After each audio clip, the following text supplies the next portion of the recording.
एक मिनट आ जाएगा, नीचे कनेक्शन दे दिया।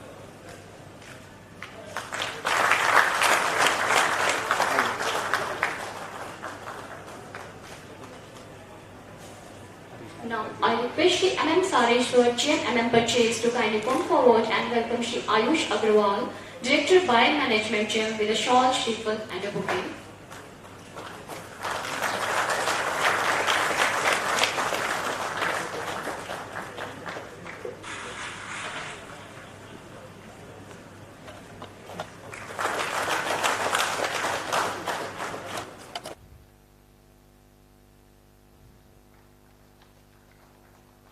Thank you, sir. Now, I request Shri M.K. Singh, sir, GMM Stores, to please come forward and welcome Shri Mihir Chandra, sir, GMM HOD, with a shawl, bouquet, and a shriffle.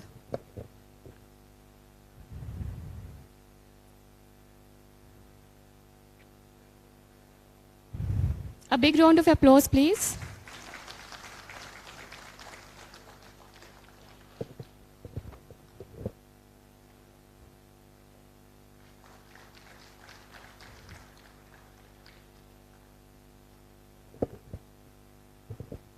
Thank you, sir. Now, ladies and gentlemen, I request you all to kindly rise for the corporate song of MCL. The corporate song of MCL and CIL. Sorry.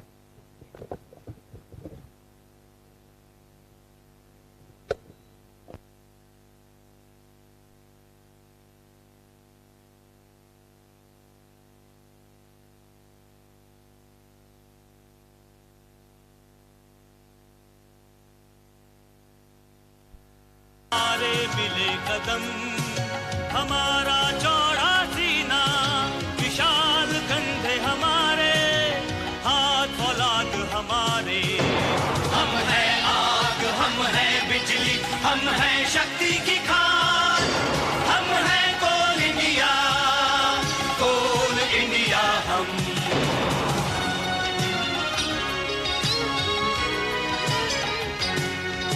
अंधेरे से खोद लाते हम उजाले खुशियों के चट्टाने थोड़ जुटा दे हम ईंधन लाखों के हम हैं कोल India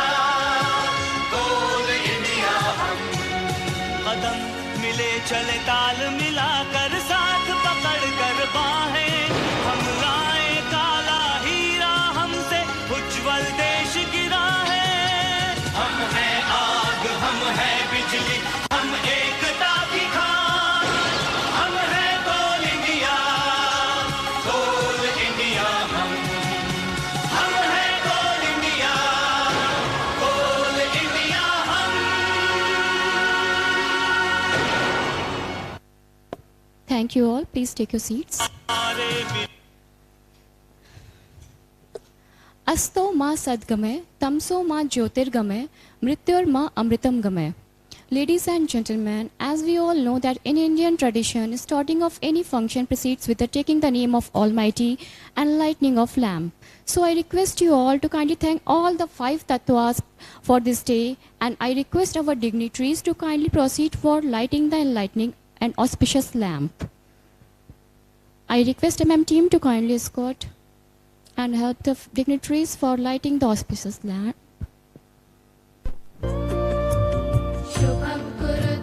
May all the darkness leave us today with emerging light and power of knowledge.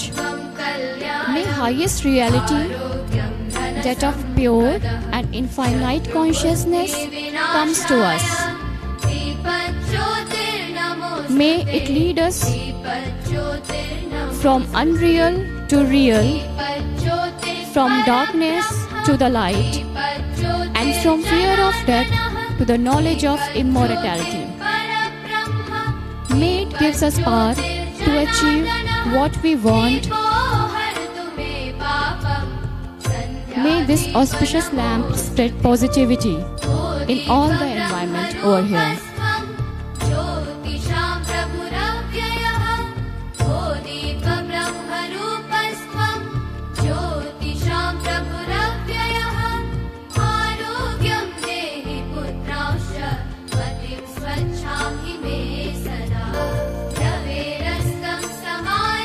Thank you. यावत् सूर्योदयो भवेत् ग्रहेरस्तं समारभ्य यावत् सूर्योदयो भवेत् यस्य तिष्ठेत् गृहे दीपः Atmadeepa Bhava. Ladies and gentlemen, the need of GeM occurred to bring consistency in public procurement and combat the existing malpractices in the system due to buyer-supplier interaction. And to fulfill this vision, we all have gathered here to make a better India. On this occasion, I request Shri Mihir Chandra Sir, GM, MM and HOD MCL to kindly come forward and put his welcome remarks on the occasion. Shri Mihir Chandra Sir, GM, HOD, MM on the stage.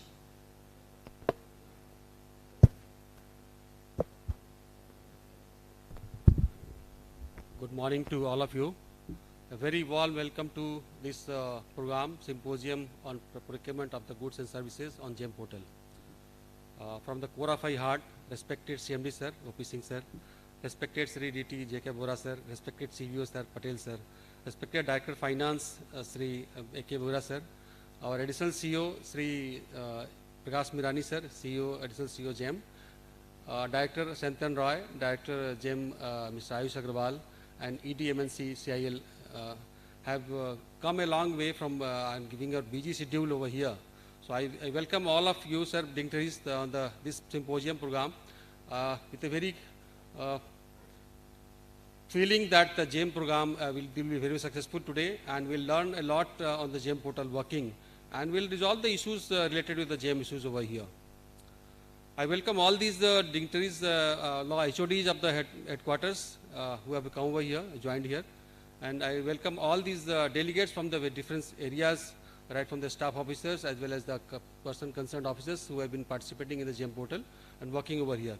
I hope this symposium will give a very long way, paving the way to deal with the GeM portal and will enhance the portal. We all know that the GeM portal started in 2017-18. Thereafter, we have we started working on the GeM portal, and last year we have crossed very high figure, 532 crores rupees, including the services up to 371 crores. So along it is the MCL has contributed a lot, but we have to go a mile away again with on GeM portal against the services sector also. So with not taking much time, our degrees have a lot of busy schedules of today. So I will just conclude over here with the welcoming note, and we welcome you all, a very warm welcome to all of you. Thank you, sir. Thank you. Thank you, sir. As part of the budget 2016-17, late Shri Arun Jaitley, sir, former Union Finance Minister of India, had announced the establishment of a technology-driven platform to facilitate the procurement of goods and services by various ministries and agencies to the government. It was launched under the Ministry of Commerce on 9th August 2016 to be centralized uniform procurement platform that would increase its coverage, access and efficiency of public procurement in our country. GeM allows for optimization of public expenditure besides providing an ease of transactions by bringing the buyers and sellers on a common e-platform. To have a broader view on the subject, I would be honored to invite keynote speaker of today's symposium, respected Shri Prakash Mirani sir, additional CEO GeM on this stage. I request you all to please welcome him with a very big round of applause. Shri Prakash Mirani, additional CEO GeM on this stage.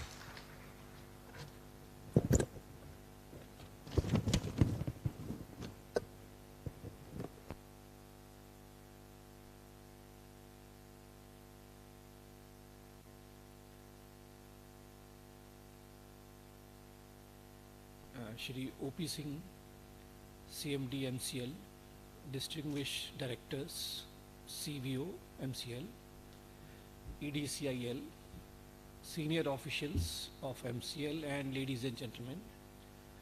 First of all, thank you very much for giving GeM an opportunity to interact with all officials of MCL face to face, understand their pain points, and will try to resolve them.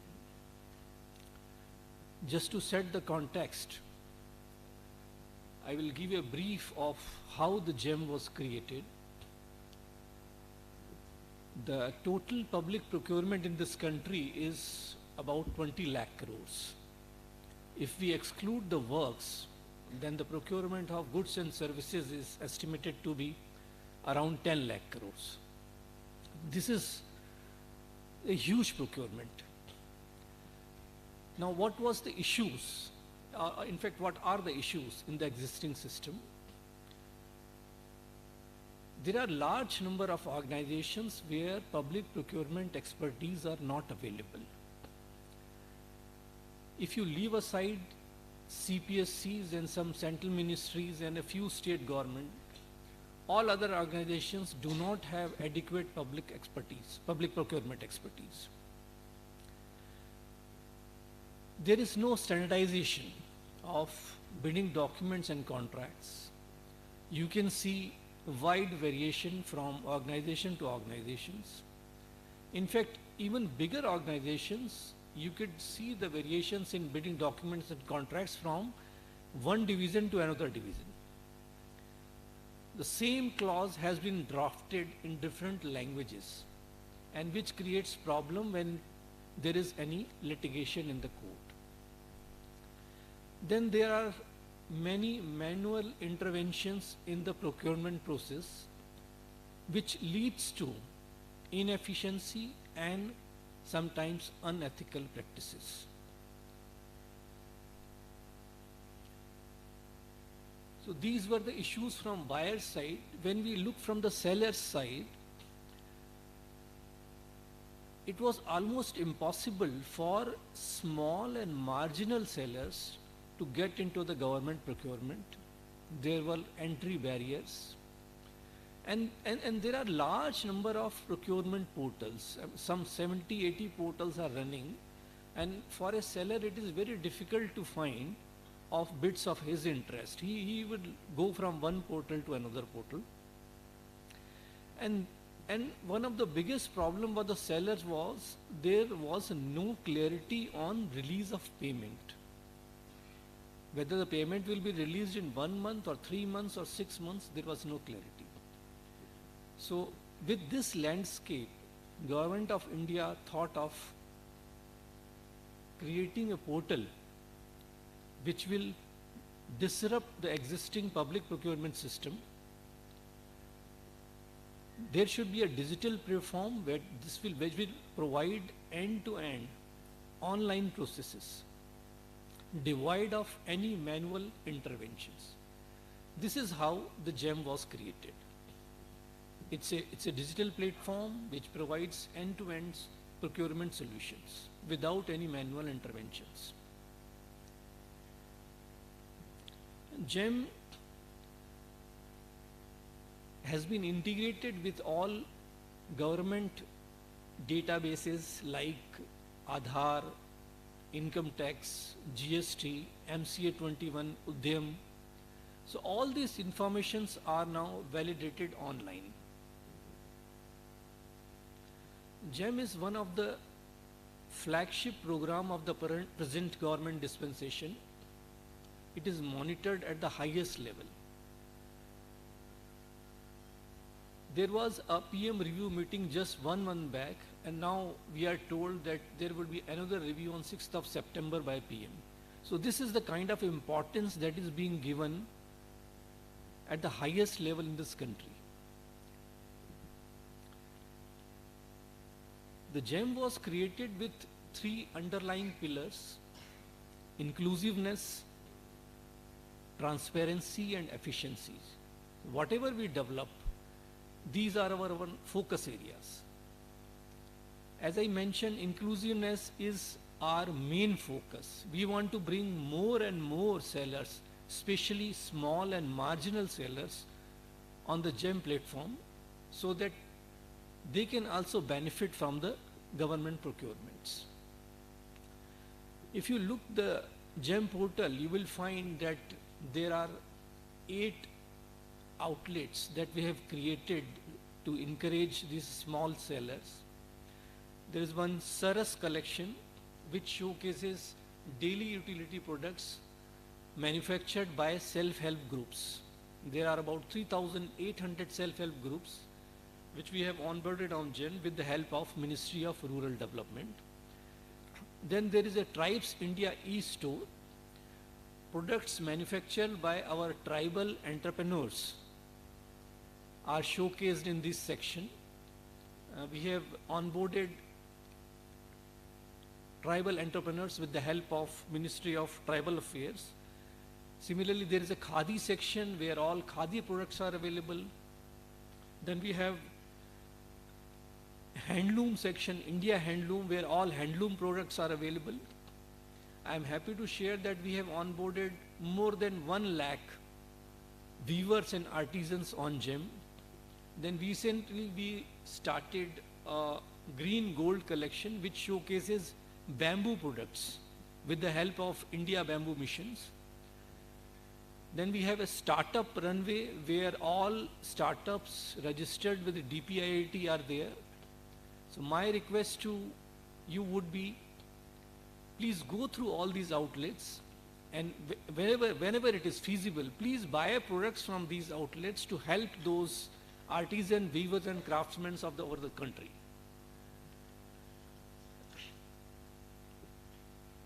We have taken a lot of steps to enhance the transparency. I will quote a few of them. All bid documents and all contracts issued on GeM are now available in public domain. Anyone can see any bid and any contract. This is very helpful for the buyers and sellers also. I used to get a lot of requests from buyers. Suppose you want to hire a service where you want to keep the method of evaluation on the basis of QCBS. Not many organizations are aware how to use the QCBS for procurement of services. Now what they do is, they go to the search, they go to a particular service, suppose hiring of consultants where generally QCBS is used. They can download some few documents and they can see how other organizations are procuring the services, what are the parameters. Some of the organizations are like MCL. MCL is a very good organization, lot of public procurement expertise. When they issue a bid, it will be very nicely drafted. There will be technical parameters, there will be financial parameters. For a new organization which is not aware of all these expertise, they can learn from these bid documents and contracts. Then similarly, sellers can also see what is the price trend, at what price these contracts are being issued. To be competitive, this gives a important data point to them. Then for the purpose of transparency, we have introduced certain functionalities. For example, a buyer issues a bid which a prospective bidder feels is biased towards a particular OEM, or the technical specifications are restrictive, not everyone would be able to bid. So there is a functionality to raise a representation against that bid, where the prospective bidder can say that so and so technical specifications or commercial conditions are restrictive, please make it broad based for adequate competition. The buyer will have to respond to these representations, only then he would be able to open the bid. When it comes to technical evaluation, all queries with the bidders and all responses from bidder to the buyer will be online, and all these communications will be stored as audit trails for future references. Then after technical evaluation, if a buyer has disqualified a bidder and the bidder feels that disqualification is not justified, then he gets a window to represent against the disqualification. Now buyer can see his representation, and if he feels that disqualification was not justified, he can reverse his decision. Otherwise, he can give his reply why he was disqualified and why it is justified, and then only he can move forward. These are some of the developments that we have recently done. Many more are in the pipeline. We'll discuss in the technical session. When it comes to efficiency, World Bank did a study on GeM, and it was found that average number of bids available in other procurement portal is around 3 to 4. Average number of bids per tender. Whereas on GeM, the average number of bids per tender is 9. So the competition is 3 times. You can realize that the most important aspect in the public procurement is to ensure the adequate competition. If you have ensured that, 50% of the problem is over. So that way GeM is very, very competitive.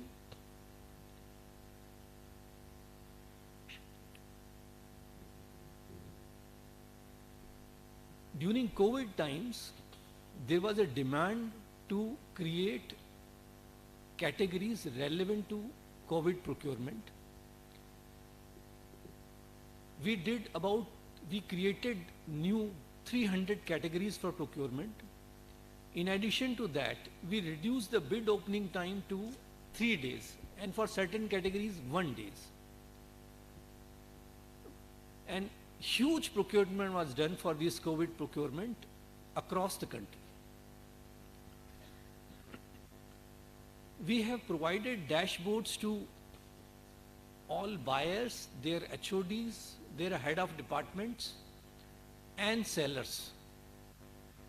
So buyers can see what bids have been issued, what bids are under decision, what contracts have been issued, against which contracts material has been received, against which contracts the material is still pending, if the material has been received, how many payments are pending, how many payments have been, all this data is available in your dashboard.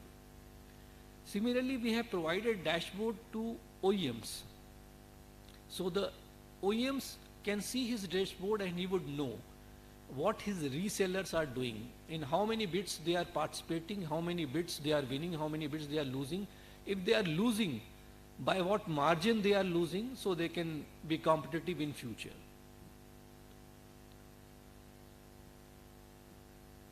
So this is just a small background. So GeM has completed 6 years. So where does GeM stand today?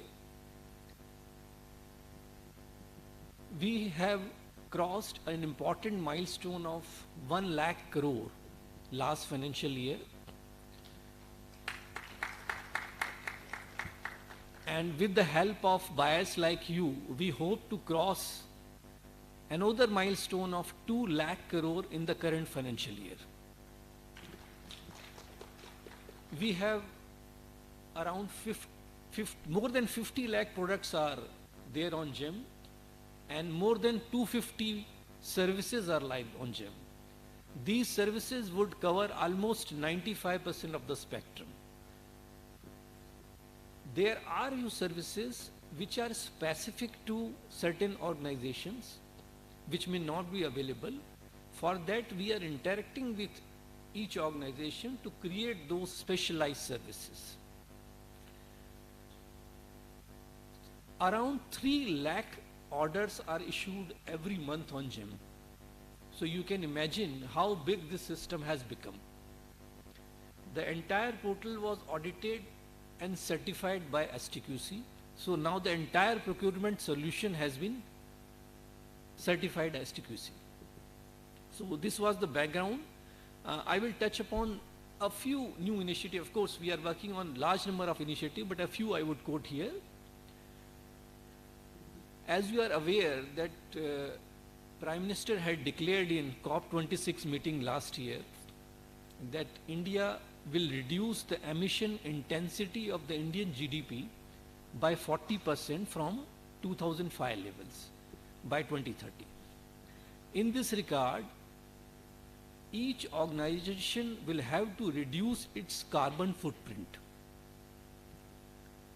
I am happy to share that we are going to launch a new service by which you will be able to hire an agency which will examine your organization's processes and will be able to tell you what is the carbon footprint of your organization, what should be the mitigation strategies, and you can prepare a roadmap to reduce the carbon footprint of your organization and to become carbon neutral over a period of time.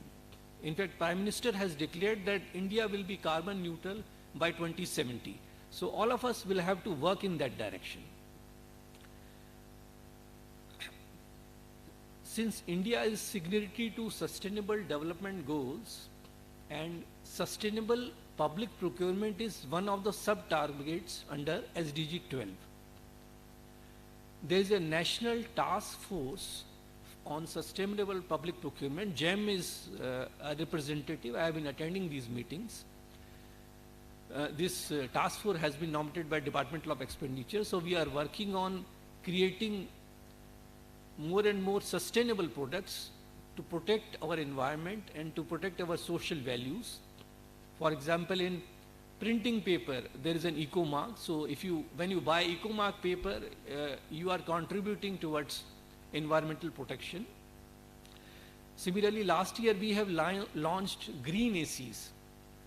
These ACs do not use ozone depletion substances. Their global warming potential is less than the threshold values. So next time when you buy air conditioner, please have a look on green air conditioners. We are in discussion with BIS to bring more and more products under EcoMark so that it is easy for the buyer to just go and select EcoMark product to buy environment friendly products. Next big thing that we are doing is data analytics. Now it has been 6 years, we have adequate data available with us, so we have started doing data analytics. We have identified certain use cases, for example, cases where the IP address of buyer and seller is identical. So there is a possible case of buyer-seller collusion. We are sending these reports to the head of department of the buyers for further investigation. Similarly, a group of sellers bidding and the buyer qualifying only those bidders and disqualifying all other sellers. This is another report. Similarly, a buyer and seller as a pair, 90% of the transaction is between them two only. These are the use cases that we have deployed and the system is throwing the reports which we are circulating. So far we have been doing it on manual intervention is required. We have hired an agency which would work on developing the modules on the basis of artificial intelligence. Once these modules are deployed, then we'll have intelligent and actionable reports from the system which we would share with you. Not only that, these AI-based modules would also help buyers and sellers on real-time basis. For example, a buyer wants to buy a laptop and then he fixes his technical specification and the system shows a laptop of 50,000 rupees. Now he has selected 4 slots of USB. The system will show him on real-time basis that if you, instead of 4 USB slots, if you choose 3 USB slots, then the products are available which are 5 or 10% cheaper.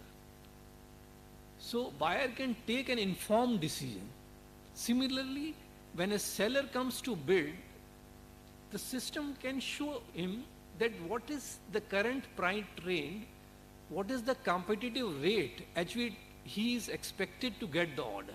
These are the data points which would be available on real-time basis and which would be helpful to both buyers and sellers. We have recently overhauled the entire incident management system. You must be aware the incident management system where the grievances can be raised by both buyers and sellers. We have revamped it and many of the processes for imposition of penalties we are going to automate. For example, there is a contract for supply of product, the DP has expired and the seller has not raised invoice. The system would know that the goods have not been supplied. So system on its own will raise an incident, issue a so-called notice to the seller, and if the seller doesn't respond, the system will punish on its own. There is no manual intervention. So we will automate more and more such processes of incident management system. Then on timely payment, we have already implemented the system-driven acceptance report. If consignee does not accept the material within the prescribed time, the system will issue the acceptance report. Now the next step is release of payment. We are in discussion with DOE and very soon we'll implement. If material has been accepted and payment is not released within the stipulated time, then 80% of the payment will be released by the system. These are some of the developments we are working on. Many more in the subsequent discussions. Once again, thank you very much for this opportunity. Thank you, sir. Thank you so much for sharing valuable insights on the subject with us. We are very much delighted to hear from you. Ladies and gentlemen, as we all know, GeM provides a complete end-to-end contactless, cashless and paperless procurement system. And to throw some more light on the today's symposium, I request presence of Shri A.K. Behura sir, DF MCL on the stage to share few words with us. May we welcome Shri A.K. Behura sir, GF MCL on the stage with a huge round of applause, please.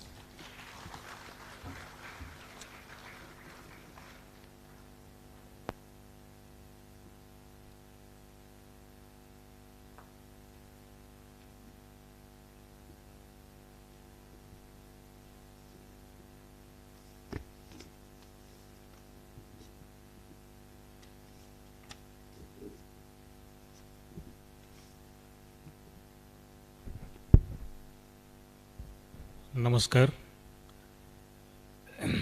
Respected CMD Sri O.P. Singh sir, respected CVO Sri P.K. Patel sir, respected DTPP Sri J.K. Bora sir, respected additional CEO GeM Sri Prakash Mirani sir, director from GeM, general manager HOD of Headquartered, all executives and other present here. Welcome to all present here. So, with the inaugural address of Sri Prakash Mirani, additional CEO GeM, it is quite clear that we are going to, our people will be enriched with the knowledge and the new things happening around this entire process of GeM procurement. This platform is very unique in nature, and as the additional CEO explained the how this platform come into the being and we are using, and what are the benefits or what are the issues which we are facing in day-to-day procurement process. Yes, quite clearly explain all these things to the people present here. So this is beneficial to all the public sectors, specifically public sector, which are very prone to the audit scrutiny at various stages. We have started our journey in GeM, that is MCL, in the year 17-18 with a very meager figure of rupees 46 lakhs, and subsequently in the year 21-22 we rose up to the 532 crore. And this year also in first quarter or first 4 months it is around 168 or 170 crores. Having said that, we are very much committed to do or use this platform for our requirements. And there are certain issues which our team are facing. They will interact in the technical session, and technical session is going to be very interactive and knowledge sharing. Just I want to word on one thing. Normally finance is not doing any tendering in GeM, but last year in Mahanadi we have tendered one book binding work in GeM portal, and it is successful, and it is the first time MCL finance department has done in this GeM portal. So this is the beauty of things. That is the smallest tender that we have done, and we have onboarded one local vendor in this process. So another issue that CEO has pointed out, that is solution to the carbon footprint reduction, that is which our Prime Minister is emphasizing all over. So this will be a very good initiative, and this coal sector will be benefited out of it. So I urge this audience to be very carefully listen the program and raise their day-to-day issue which they are facing. Normally we are facing certain issues. So thank you once again, or thanks the organizer for arranging such a program. Thank you very much. Thank you so much, sir, for your enlightening words. As per the GeM Charter, GeM shall be trust-based system with minimal manual intervention, and it shall leverage technology and the existing database with domain ministries to ensure ease and convenience in the process of registration, procurement, transaction and contracting. Now, I request Shri J.K. Bora, sir, Director Technical PNP MCL, to kindly come over stage and share his valuable thoughts on the subject with us. Shri J.K. Bora, sir, Director PNP MCL, on this stage.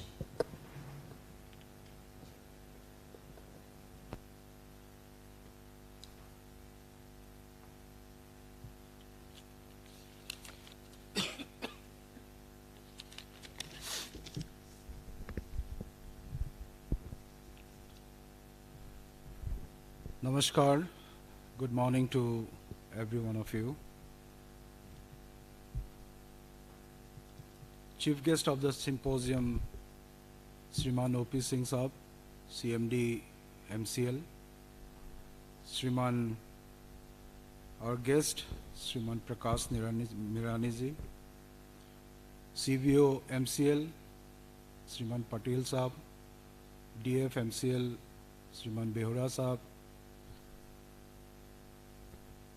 Shriman Ayush Agarwal and Shriman Shantan Roy, ED CIL Shriman Mahanti Saab,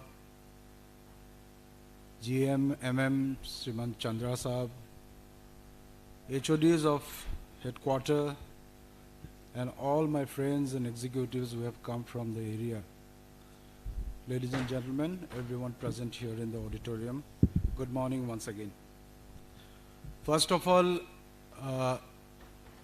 let me place on record my appreciation to the team MM department for arranging such a beautiful symposium in such a befitting manner. I congratulate you, the team MM department, and I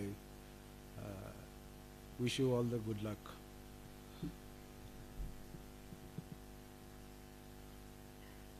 As you all know, as DF was just mentioning, this GeM platform was actually launched, as I remember, I think it was in 2016, maybe August or September 2016. And MCL has started working on GeM in 2017-18. With a meager, as DF was saying, around 42 to 46 lakhs rupees initially, which has gone 110 folds to a level of 532 crores last year. And this year, already we have done around 166 or 170 crores roughly. I was just try to Google what are the number of buyers in the GeM platform, number of sellers in the in the GeM platform, and it's really astonishing to see the GeM has provided platform to almost more than 50 lakhs of sellers, service providers, more than 8 lakhs of MSCs, and it's really very astonishing that almost more than 48 lakhs products are there in the GeM. I don't know if any more products can be added. I mean, it's really, it's a very big thing that the GeM has provided. It's the platform that has been provided by the GeM is really worth appreciating. And we must take the benefit out of it. The total number of buyers, as I was Googling, it was around 62,000 buyers. and the sellers, as I've said, is almost more than 50 lakhs. So in CIL, so total GeM procurement last year, it was around 3,358 crores. Out of that, MCL's contribution was 532 crores. Being the third largest company in CIL to procure through GeM, so far as goods procurement is concerned. In service procurement, MCL had procured 317 crores, being the highest in CIL. A big round of applause to MCL for this. I have been also given to understand that MCL ranks second amongst the top 20 CPSUs in India so far as timely payment is concerned. That's very, very important for us. Now, in spite of our best efforts and our almost, in spite of our good efforts and trying our best, level-based, still there are certain areas where we have some hindrances, we have some small minor hitches, which I'm sure this needs to be addressed in this symposium, and I'm sure this, all of us who are accustomed with who are related to the procurement things will be addressed by the eminent speakers or eminent personalities from the GeM. We are really privileged to have with us Mr. Prakash Mirani, Mr. Shantan Roy, and Mr. Agrawal with us. And I'm sure whatever the hitches or minor hitches or problems that we are facing, minor problems, whatever we are facing, it will be suitably addressed. We also have with us today Executive Director, Coal India, Sriman Mahanti Saab, who will share his experience in dealing with the public procurement policies and guidelines of CIL. And I'm quite sure by the time you go out of this room, every one of you will be definitely immensely benefited from this symposium. I wish this symposium a grand success, and once again I congratulate the MM department for arranging such a good symposium in a befitting manner. Thank you very much. Thank you, sir. Thank you so much for sharing valuable insights on the subject and wishes. Ladies and gentlemen, as we all know, GeM provides, apart from providing decision support to help users, it also provides additional features such as buyer and seller rating, tool to establish price reasonability and demand forecasting. It employs a system of inbuilt checks and controls and maintain an audit trail. Now, I request Shri P.K. Patel, sir, CVO MCL, to kindly come on the dais and share his valuable thoughts on the subject with us. Ladies and gentlemen, please welcome him with a very huge round of applause on the stage. Shri P.K. Patel, sir, CVO MCL.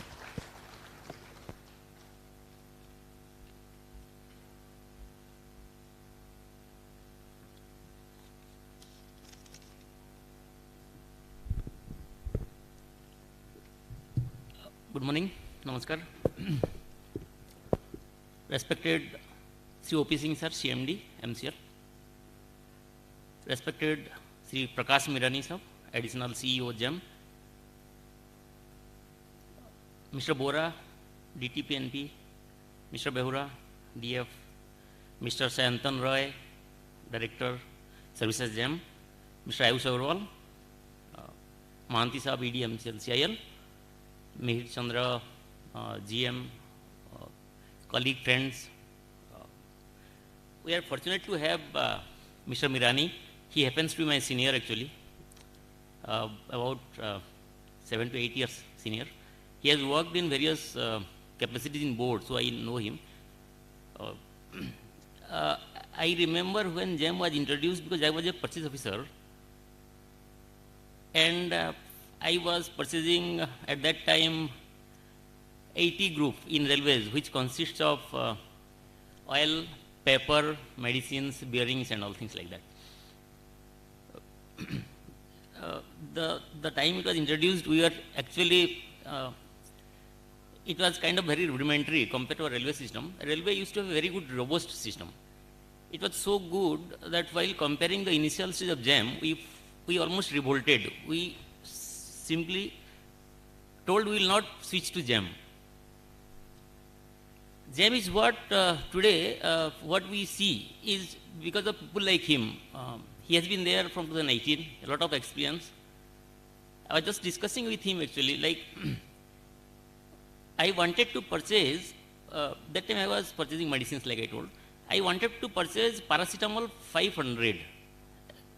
That time it was to be purchased from CPSEs. I could not find paracetamol 500 in the system, but when I searched paracetamol 650, paracetamol 500 was coming.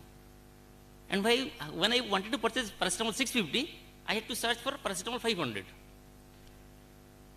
When I wanted to search paper, I was getting, it was in the group also.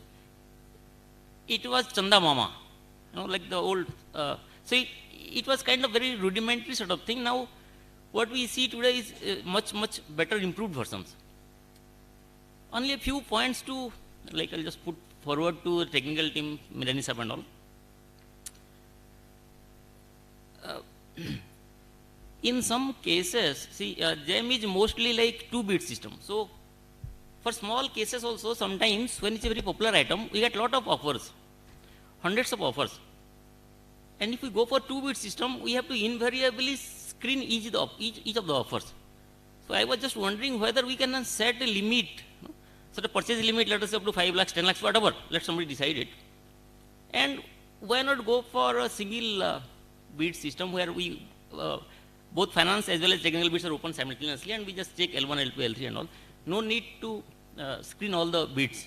So, maybe just one thought, because a lot of, like for computers and all, we have lot of suppliers, hundreds of bids are coming.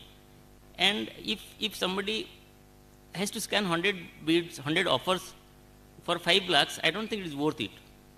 That is where there was a provision of LT earlier. And so there was a limit for 25 lakhs or something, so that you have to also see, if I scan 100 offers, you have to add up my salary. That is the cost of the procurement. So, that's just a thought. Second, why not private people purchase from GeM? I was just wondering, we can go to Amazon, we can purchase. Why not private people purchase from GeM? Like, let them pay in advance like Amazon and all. Is it not possible? I don't know. I'm just putting it to you people.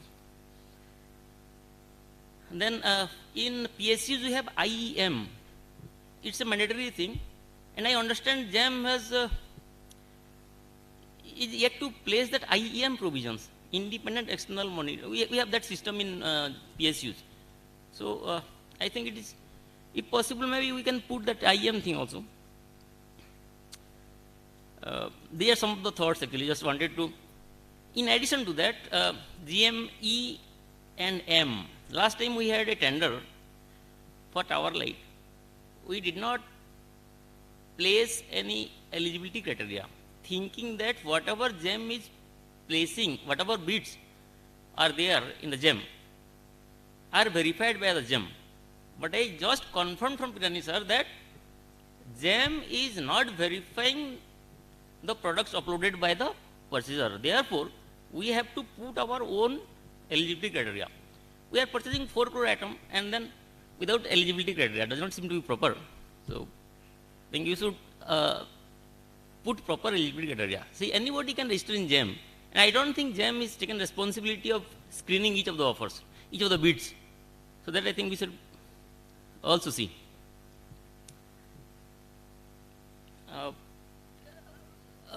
I congratulate Mr. Mihir Chandra for having organized this.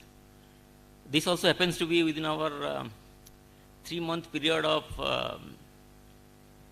vigilance awareness campaign. So I think this is part of that also. I wish this symposium is success. Thank you so much. Thank you, sir. Thank you so much for sharing valuable information on the subject. GeM platform encourages and enables local businesses, MSCs and startups to conduct business with the government in line with its principle of transparency and openness. Its objective is to create savings for the government and reduce both the transaction and public procurement costs. I am glad to say that MCL is procuring most of its items from GeM portal and leading a significant savings of precious public resources and promoting cashless, contactless and paperless mode of procurement. MCL is the GeM champion with rank 2 in overall performance among top 20 CPSUs and also ranked second in timely payments in 21-22 across India. MCL has achieved this success of procuring from GeM under the leadership of none other than respected Shri O.P. Singh Sir, CMD MCL.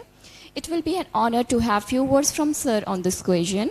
I request Sir to please share some valuable thoughts on this symposium. Ladies and gentlemen, with a very big round of applause, please welcome respected Shri O.P. Singh Sir, CMD MCL on this stage.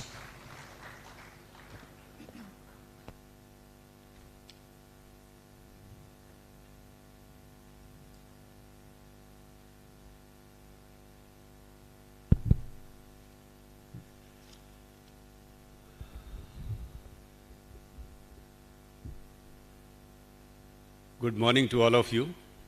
It's a very good initiative taken by MM Department and GeM authorities.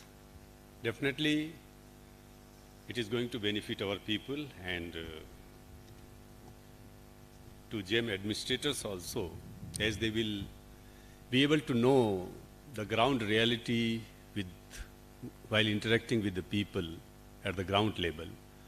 What difficulties they are facing, what are their experience suggestion, which if incorporated in these systems, then it will benefit them as well as to the buyer also and to the administrator also. On this occasion, additional CEO, GeM and directors of GeM, CVO MCL Sri Patel, DTPNP Sri Bora, DF Sri Behura, ED Coal India Mr. Mohanty, and GMMM, and other HODs and officers present here. It's a very good opportunity, very good opportune moment to interact and improve the system. I think the administration of GeM, the development of GeM, that is government e-marketplace, is a very good initiative. And lot of improvements has taken place. But in my opinion, it's a very good example of change management. जो एक common market scenario होता है जिसमें आप या हमारे PSUs के officers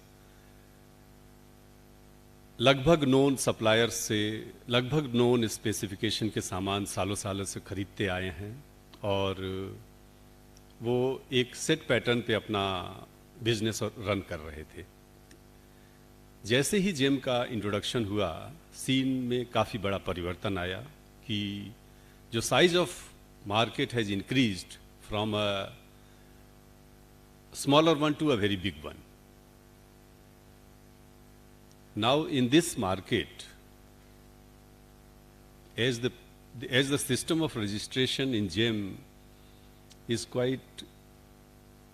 relatively easier to get registered and supply the goods they want. It's very good for development of the vendors in the country, development of entrepreneurs in the country.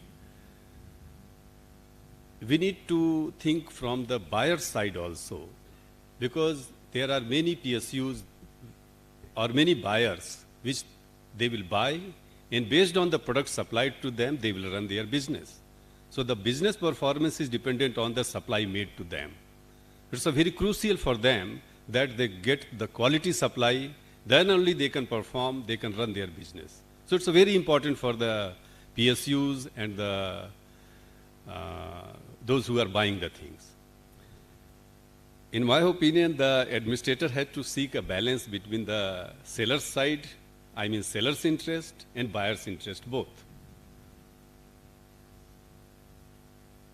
Of course, this system has got a lot of advantages, but as it is getting developed, lot of improvement are required to be done. The service provider, those who have developed this market, this GeM portal, they have got quite good experience, but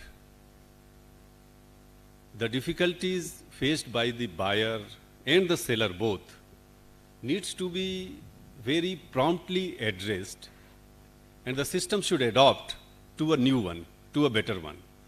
ये process जो मुझे जानकारी है पिछले 4-5 सालों से, मैं भी डिफरेंट पोजीशंस पे था, मेरे लोग भी buying government I mean GeM से परचेज करते थे, और जो डिफ़िकल्टीज़ मुझे बताते थे उससे मुझे पता लगता था कि ये जो चेंज का प्रोसेस है ये काफ़ी नॉट काफ़ी बट थोड़ा चैलेंजिंग है, थोड़ा डिफ़िकल्ट है उनके लिए, बिकॉज एक बार जो सप्लाई उन्होंने ऑर्डर प्लेस किया, सप्लाई आया, अगर वो क्वालिटी नहीं है तो उसको कैसे अकोमोडेट करना, नई सप्लाईज को अरेंज करना, सो दैट बिजनेस प्रोसेस चलता रहे. सो ये जो डेवलपमेंट हो रहा है इसमें लगभग 5 साल हो गए हैं, काफ़ी चीज़ें इवॉल्व हुई हैं, बट फिर भी बहुत सारे काम करने की बातें अभी भी बाकी है. जैसा CBO साहब ने कहा कि एक system of IEM means body which makes balance between two parties. One is service provider and is the person who is procuring the service. जैसा कि मुझे बताया गया है कि GeM में रजिस्ट्रेशन के लिए बहुत ही स्ट्रिक्ट क्वालिटी या कोई बहुत डिटेल्ड सिस्टम ऑफ रजिस्ट्रेशन शायद इवॉल्व हो रहा है. डेफिनेटली था, बट कुछ और प्रोसेस में आप इवॉल्व कर रहे हैं. इसको आप जितना जल्दी थोड़ा स्टैंडर्डाइज करेंगे, बिकॉज पूरे मार्केट में, पूरे कंट्री के मार्केट में there are various segments of buyer, various segments of supplier. There are few buyers which want to spend money but want a quality product, but there are buyers which they want relatively economic product, कम पैसे में अच्छा चीज चाहते हैं. तो ये जो बैलेंस है, इसको बैलेंस को मेंटेन करने के लिए जो होमवर्क या जो system of check and balances GeM में होना चाहिए, प्रोबेबली उसमें और बहुत इंप्रूवमेंट की आवश्यकता है.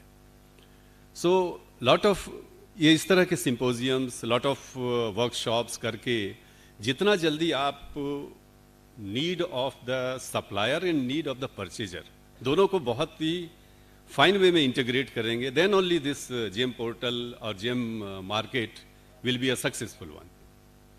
So, in my opinion, this is a very opportune moment that lot of interaction will take place here. My officers who are engaged in purchasing through GeM, they have also a lot of queries. They will put forward their views, and I hope the ACS and directors of GeM, they will take note of it and see that these things are well addressed. My predecessors, I mean my speakers has already told about the good performance of MCL, and for that I congratulate the whole team of officers who have done excellent work. In these things, as I have been told that though MCL is third highest in Coal India procurement, means 2 subsidiaries are there who have done better than MCL in Coal India, but the quality of work done by MCL officers and MCL people is recognized by GeM, that they have ranked second in 20 PSUs. So it indicates कि हमारे officers के बीच में एक quality काम करने का एक enthusiasm है, एक जज्बा है. So I hope this workshop, this symposium will definitely help them to learn more, and they will be benefited out of this. So I wish all the very best wishes to the organizers and to the participants.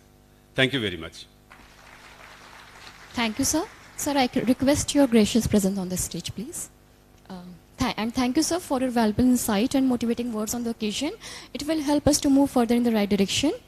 As a part of our culture of Atithi Devo Bhava, I request the gracious presence of our FDs and CVO MCL on the stage to give up the mementos to the dignitaries from GeM and CIL.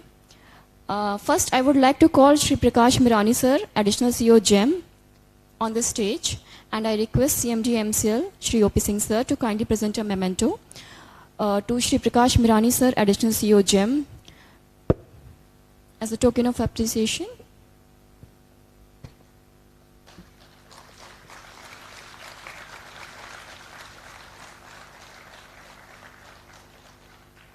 Thank you, sir. Now it will be an honor to call Shri Shyantan Roy, sir, Director Services GeM, on the stage. And I would request Shri J.K. Bora, sir, to kindly present a memento as a token of appreciation to Shri Shyantan Roy, sir, Director Services GeM.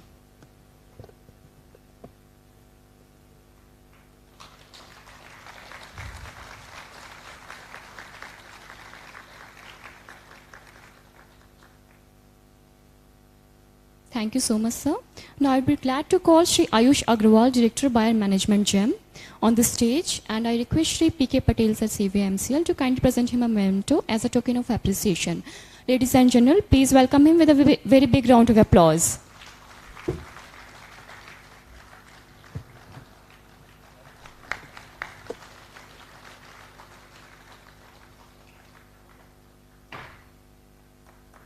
Thank you so much. Now it will be an honor to call Shri A.K. Mohanty, sir, EDM and CCIL, on the stage, and I request Shri A.K. Behura, sir, TFMCL, to kindly present him a memento as a token of appreciation. A huge round of applause, please.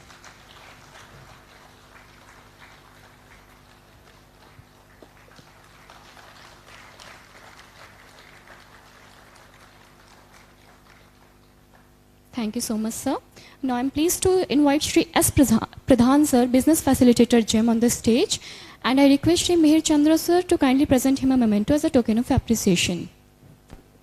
Mr. S. Pradhan is a business facilitator in GeM and has been helping us in procuring from GeM and has become an integral part of MCL.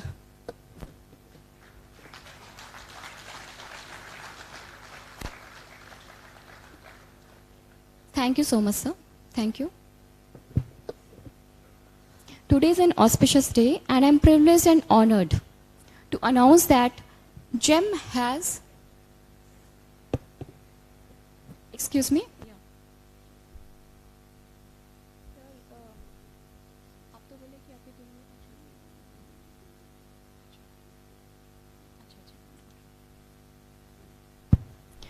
Today is an auspicious day, and I am privileged and honored to announce that GeM has announced 2 numbers of awards for MCL.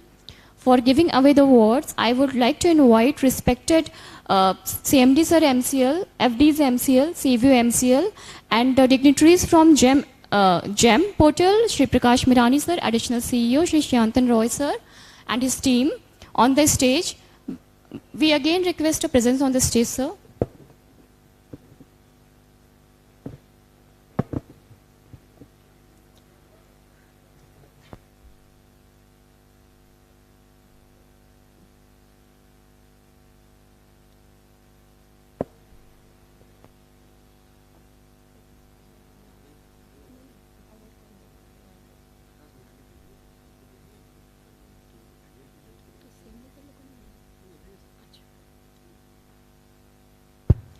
The first award is in the category of overall performance, and I request dignitaries to kindly give the award to Shri Mihir Chandra sir, GeM and his team, GeM and his team on the stage for receiving the award on overall performance category.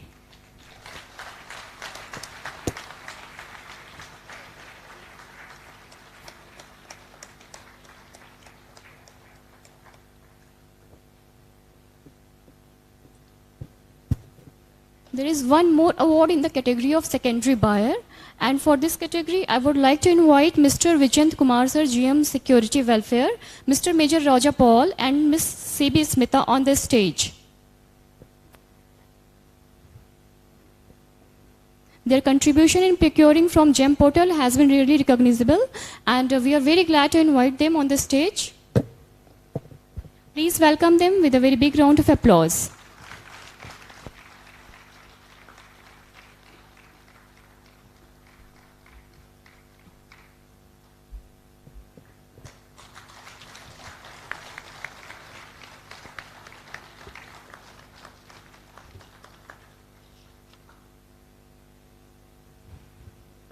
Thank you, sir. Thank you all. With this, we have come to the concluding of this inaugural ceremony of GeM.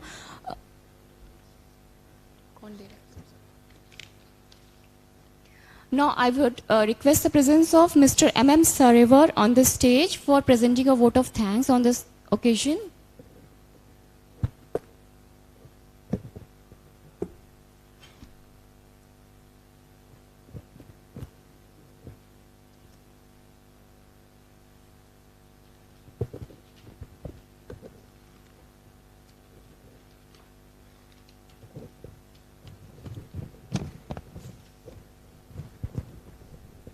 सबों को मेरा नमस्कार।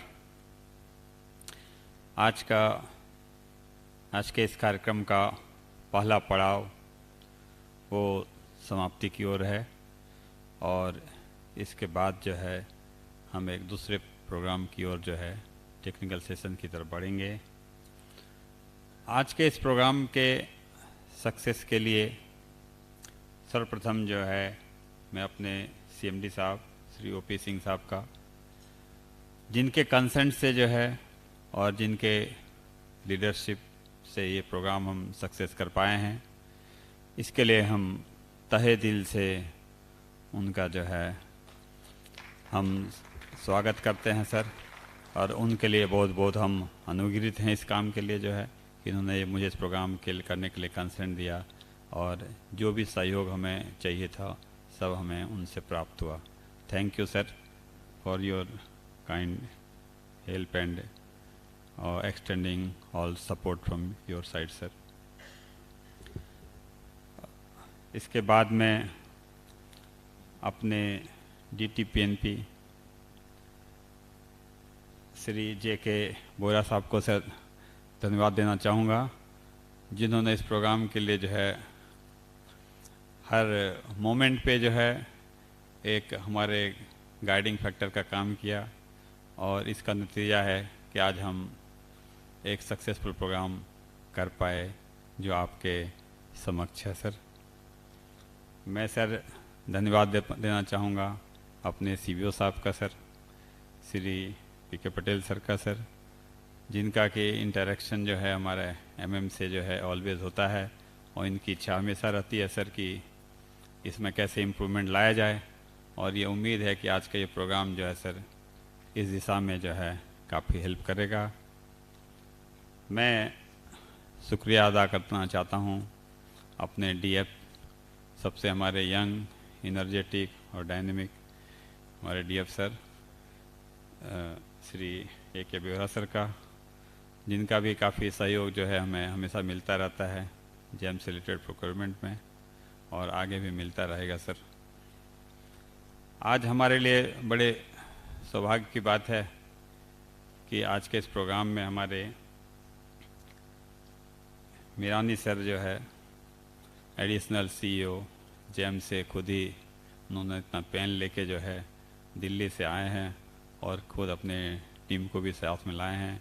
हमारे 2 directors जो हैं इसमें आज इस प्रोग्राम के लिए आए हुए हैं सर, उनका भी मैं जो है बहुत जो है शुक्रिया अदा करना चाहता हूं सर कि आपने इतना पेन लेके इस प्रोग्राम को सक्सेस करने के लिए सर आपने जो है MCL आया, इसके लिए सर बहुत बहुत धन्यवाद सर। हमारे मोहंती साहब जो हैं वो भी काफ़ी व्यस्त रहते हैं सर कोल इंडिया से, हमारे आगरा पे सर उन्होंने यहाँ आने का कष्ट किया, उनके लिए सर हम लोग जो हैं बहुत ही अनुग्रहित हैं, उनको भी सर मैं बहुत बहुत धन्यवाद देना चाहूँगा। और इस प्रोग्राम को करने के लिए जो हमारे MM टीम का जो एक इंस्पायरिंग जो है जो इंस्पायर करते रहते हैं हम लोग ऐसे प्रोग्राम करने के लिए, हमारे चंद्रा साहब हैं। इसके लिए काफ़ी सर वो डायनेमिक हैं और उन्हीं के लीडरशिप में हम लोग ऐसे प्रोग्राम को कर पाते हैं। उनके लिए भी सर हम जो है धन्यवाद ज्ञापन करना चाहेंगे सर। और हमारे हेडक्वार्टर से आए हुए तमाम सर HODs, हमारे GM एरिया से आए हुए हमारे सभी साथीगण, MM डिपार्टमेंट और अदर डिसिप्लिन से आए हुए जो है इस प्रोग्राम में आपने काफ़ी सक्सेस बनाया इस प्रोग्राम को आके। इसके लिए हम आप सबों के लिए बहुत बहुत जो है आभार हैं और उम्मीद है कि आज के इस प्रोग्राम में हम काफ़ी कुछ सीख के जाएंगे और ये MCL के लिए जो है लॉन्ग वे में जो है काफ़ी कंट्रीब्यूट करेगा ये प्रोग्राम कि आगे GeM में जो है और हम ज़्यादा से ज़्यादा काम कर पाएंगे। हमारे CMD साहब के नेतृत्व में MCL सभी फील्ड में जो है आगे है और उम्मीद करते हैं कि हमारा ये भी फील्ड जो है अछूता नहीं रहेगा और हम इसमें भी आगे बढ़ के जो है अच्छा कीर्तिमान हासिल करेंगे। इन्हीं शब्दों के साथ चूँकि समय का भी थोड़ा अभाव है तो मैं अपनी वाणी को विराम देता हूँ और पुनः आप लोगों के लिए जो है एक बार सबके लिए आभार प्रकट करता हूँ इस प्रोग्राम में आने के लिए और सम्मिलित होने के लिए। Thank you very much. Thank you sir. Thank you, ladies and gentlemen, for being such a lovely audience and your cooperation. Thank you for being part with us in this inaugural ceremony. Ladies and gentlemen, we shall reassemble here again after a short tea break. For first technical session on procurement of services by Shri Shantan Roy, Director Services GeM. So enjoy your tea outside the hall in the lobby area and make it convenient to attend the further sessions in 10 minutes from now. Thank you all.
Good afternoon all.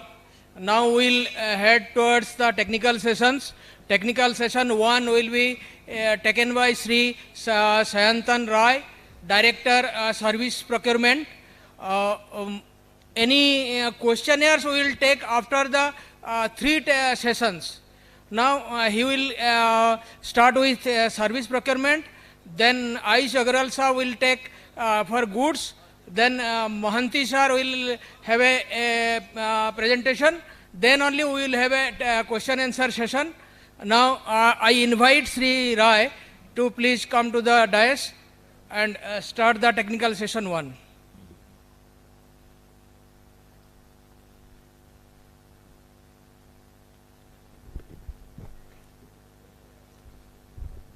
Good afternoon, ladies and gentlemen, participants from MCL and Sri Prakash Mirani sir, additional CEO GeM, and my colleague Ayush Agrawal. We'd like to take you through the service part of GeM, where MCL is doing quite well, and we want to congratulate MCM service team also that they have adopted the standard service categories quite well and doing a proper procurement through the standard categories also. We'll actually show you some of the statistics of GeM.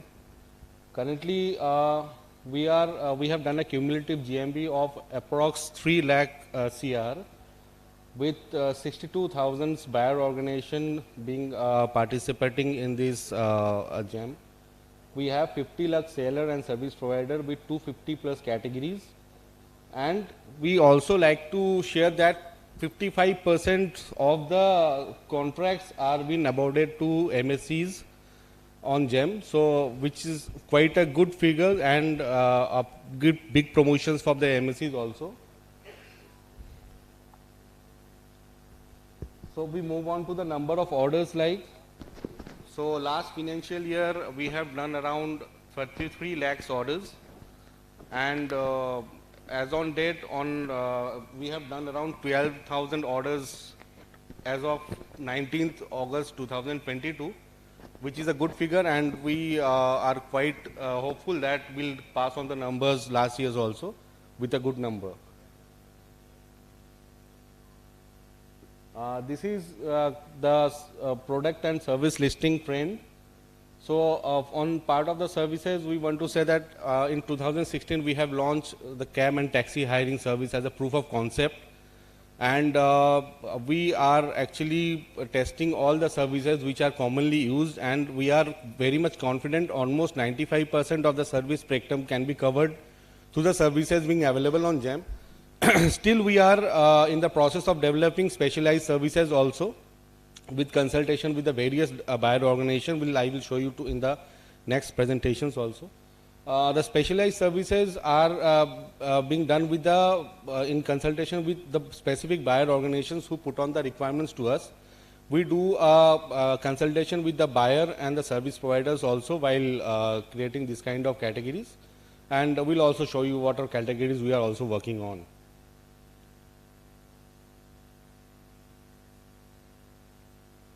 So this is the growth of buyer and service providers through our journey from 2016 till now. So it's quite impressive. Now almost 60,000 buyer organizations are transacting on GeM with almost 40 lakh sellers.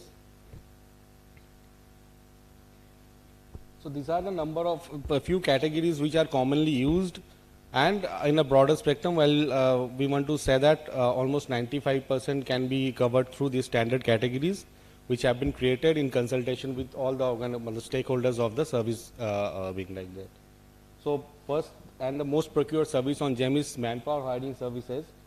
So we have various kind of manpower hiring services where a buyer can actually procure in a fixed remuneration basis or the minimum wages prevalent in central and state governments, or they can hire security services also.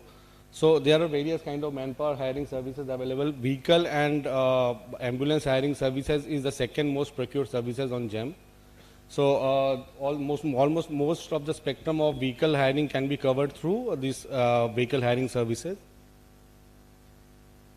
We have facility management services where a buyer can actually maintain their entire facility and have all the type of services included in the same contract.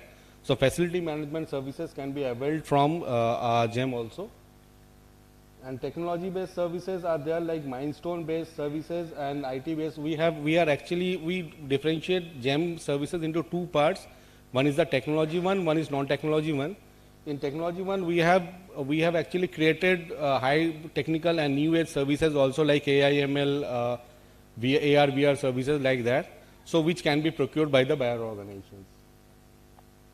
We have consultancy services also, where QCBS functionalities are enabled with the maximum weightage into technical part. It can be up to 80% of weightage there in the technical front. So all type of consultancy services are also available. We have logistic services also, which can be procured by MCL also, because logistic goods transport, hiring of trippers, trucks can be one of the most prospective services of MCL. We'll discuss with the services team of MCL what are all like hindrances are there in this service procurement of goods transport. We'll try to figure out like what are all the drawbacks on our part, or whatever enhancement is required in services. We'll actually try to figure it out. We have entertainment services and media services. We have financial services also. We have specialized healthcare services also. We have actually created a few categories which were related to COVID only, with a special request of Ministry of Health, like hiring of RT-PCR medical van, which is a mobile van which can move on to the destination and do a mobile RT-PCR test there, which I think it is not required as on date. We have operation and maintenance and annual maintenance contracts of service, various spare parts or something which can be done through this operation maintenance and AMC services. We have recently launched AMC services, which is one of the most procured services now. All the CPSCs are going for this insurance of their assets through GeM. So big tenders are being floated for insurance of their assets also. Be it medical insurance can be also be done. There are total 8 type of insurance which are there. So leasing of assets is also a comparatively new services which all the buyer organizations are requested to explore. The buyer organizations can move on from their capex purchase to opex purchase through this leasing of assets. So the buyer organizations are requested to explore these services also.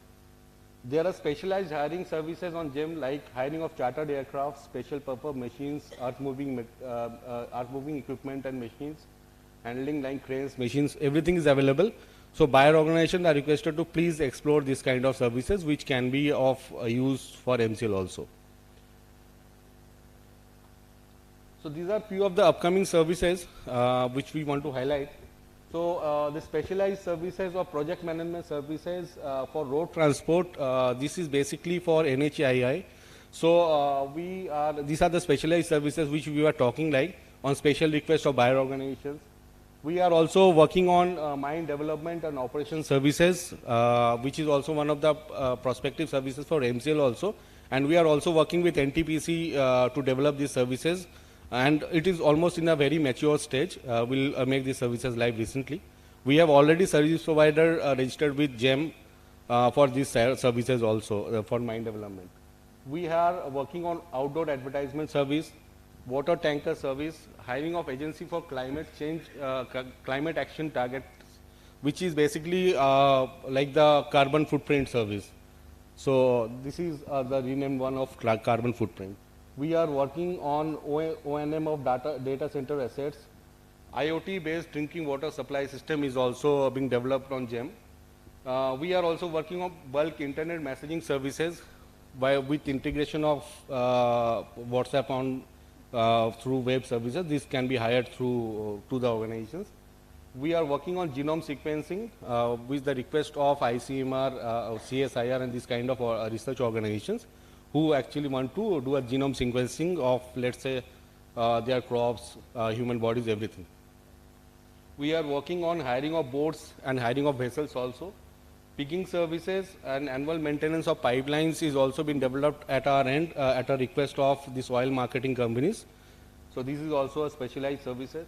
We are working on design, supply, installation, commissioning of rooftop solar power plants, and also working on ATM replacement and managed services. So we want to congratulate GeM, MCL service team that they have done a phenomenal procurement through the standard categories rather than taking the easy route of doing a custom bid. So they have done a good procurement on security hiring service. They have done around 200 CR of business through security manpower service. We want to congratulate the team of MCL also. Monthly cab and taxi is also one of the procured services on by MCL. Goods transport service has also been procured by MCL. Monthly ambulance services, manpower hiring services, call center services, but the scope of hiring services through GeM is much more by MCL, which we understand, which can be actually discussed and closed from our end also. Yes, we'll take this forward. We want to actually project some of the prospective services which can be procured by MCL. MCL can procure hiring of sanitation services. They can also explore printing and photocopying services, which is one of the most convenient services in terms of cost saving, because service provider can actually quote you rate on terms of per copy basis, and it can be procured on GeM, and it is one of the most popular services. MCL can also procure e-learning content development, which is basically will help them for a capacity building of their employees. There are 3 levels which can be developed. So team can explore this e-learning content development also. Customized AMC CMC of pre-owned products is one of the most helpful services for buyers, where any requirement of any product can be fulfilled through this category. We have overburden removal services also. Leasing of assets can also be explored by MCL team. Integrated security surveillance service is also live with us, so this can also be explored. Professional painting service is live on GeM, which can also be explored by the team. We have very small service of stitching and tailoring services, which is basically stitching of dresses, masks, everything can be done through this service. This can also be explored by the team. AMC of integrated security surveillance can also be procured. We have recently launched one services of cab hiring service without fuel. Actually, this was also in request from CIN only. So we have experienced couple of bids from NCL from this service, where the fuel requirement can be actually done by the service provider at a reimbursement from the buyers, or buyer can actually arrange for the fuel also, which is one of the problematic situations right now, because considering the hike in fuel prices. So some of the major functionalities which have been made live is item-wise evaluation in services. We also have made live the contract aggregation in item-wise evaluation. We have allowed the turnover of 400% in services while you create the bid. Excel upload functionality has been enabled, and RA has been enabled for all services where minimum prices has been set by GeM. So these functionalities were not there, but we have made it live on recent times. And we are working on a few of the new functionalities, like extension of contract up to 100% of the actual contract period, or 1 year, whichever is lower. So this would be made live recently. We are also working on splitting in services. We are actually in process of relaxing the invoicing limit up to 125% of the contract value, which can actually help you in handling this PVC and SVC issues in services as on now. So price variation we are also working on. Buyer can actually edit the display name of the estimators as per their past experience also. We are working on BOQ in services. We are actually also working on relaxation of contract start date. So buyer and service provider with their consent can start the contract as early as possible without any problem like back-end intervention also, because we have some restrictions of lead days into services, so we'll remove that as well. We are working on disqualification of unworkable L1 bidders also. The service provider can be, who are quoting unworkable rates, can be removed from buyer's dashboard with this new functionality. So this is all from the services side, and we also wanted to say that service team is committed to work closely with MCL to develop new services and functionalities also, which are actually should be on a discussion part. So we'll also get connected with the team and get these things done from our end also.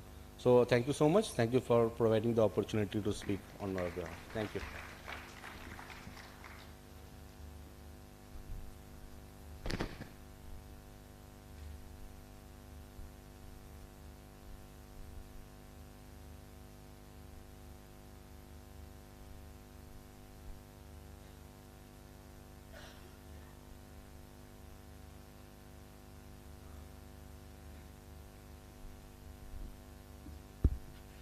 Now I will request Sri Ayush Agrawal, Director GeM, to take the next technical session on goods procurement.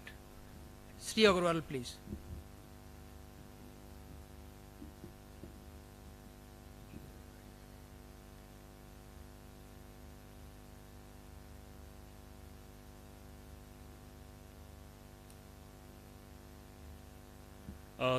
Good afternoon, everyone. The experience so far has been amazing, and I'm sure GeM also and MCL also will gain a lot after these sessions. So starting with the product session. So before that, though it has been discussed in the previous with the previous speakers also, MCL ranking, if you see, so these are all the organizations under Ministry of Coal. And if you see, MCL is at the 3rd position, but what is to be highlighted here is that between the 2nd and the 3rd position, there is a difference of meager 2 crores. So the 2nd position is with Western Coalfields, which is 532, and 530 is Mahanadi Coalfields. Then secondly, the services procurement, if you see the 3rd column. So services procurement has been, like it has been highlighted before also, has been good in MCL. And also the services contribution to overall GMV has been good.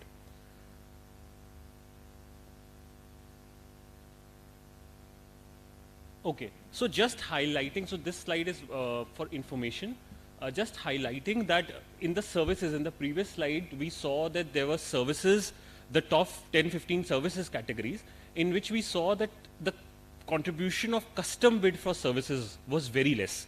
Actually, the procurement was happening through categories in services. The trend is almost opposite in case of products, where we see that the maximum procurement has actually happened through universal category, which is custom bid for products. Then you see that there is BOQ, steel pipes, long range chassis scanners, and but the maximum has been through custom bid. So the request here would be that wherever categories are present, please utilize categories. It leads to a lot of other benefits like notifications to vendors in the category, right? If any modification is required in any category, then you let us know so that we can escalate it to the right team. Then before we start with the sessions on the new features and functionalities with respect to products, just wanted to highlight one slide on the tenders that are being done outside GeM. We did this analysis for 3 months in this financial year, which is from May 2022 to July 2022. And we see that there are around 31 tenders floated by MCL on CPPP, most of which were services tender. They were under the services categories, very few in goods. The value of the tender is more than 2,000, but we see a lot of tenders being done for hiring of payloaders, hiring of HEMM, the hiring of surface miners. So we would really want to engage with the team. I think it is with the mining department. We really would want to engage with the team. Apart from the like Mr. Syantan said, for high-level categories like MDO and all, but these are something that we can instantly bring on GeM. This is what we believe. There are tenders of 25 crores, 42 crores, 65 crores. And let us engage and see what is stopping the department in not coming on board on GeM, so that we can also make the necessary corrections if required. So this data I will also share through an email so that you can further dig deeper and analyze the data. So just wanted to highlight this point through this slide. Mostly it is services, goods, I think there were some 3-4 tenders for goods. Now, I'm sure you would be aware, I just wanted to quickly run through 2 slides in which we just talk about what is actually, what are the features, or in terms of technical features that are present on GeM, what is already there. So one is, like, we know that there's a provision of splitting in bids. We know there's a provision to seek clarifications during technical stage. Then negotiation with L1. Then offer validity and delivery periods. Offer validity can be extended. Provision of staggered delivery. Provision to seek clarification is again repeated. ATC library is there. Provision of EMD, PBG is there. Category driven module is there. So there are both categories available in product as well as service categories. Provision for bidders to raise representations, which we also learned in the session given by Mirani sir, in which when we talked about transparency pillar. And then challenge reduction, then sellers can also challenge the rejection. So that is also there. Option to provide municipal consignee location. There is item-wise evaluation, schedule-wise evaluation. There is group-wise evaluation. AMC, CMC is bundled with product. CMC comes with the NPV evaluation. Provision to take breakup during financial evaluation. That is, we'll also talk about in the subsequent slides. BOQ bidding has been enabled. Again, BOQ recently, I mean some few months back, item-wise evaluation was also enabled in BOQ bidding. And also one more thing here, BOQ bidding is currently only for products. So some other organization we have observed that BOQ based bidding is being used for services. So I just wanted to highlight that this is for products. Reverse auction is there with unlimited auto extensions. Forward auction is there. GPA mode of payment is there. Then dashboards are there and incident management module is there. So this is something that we all must be knowing, I'm sure.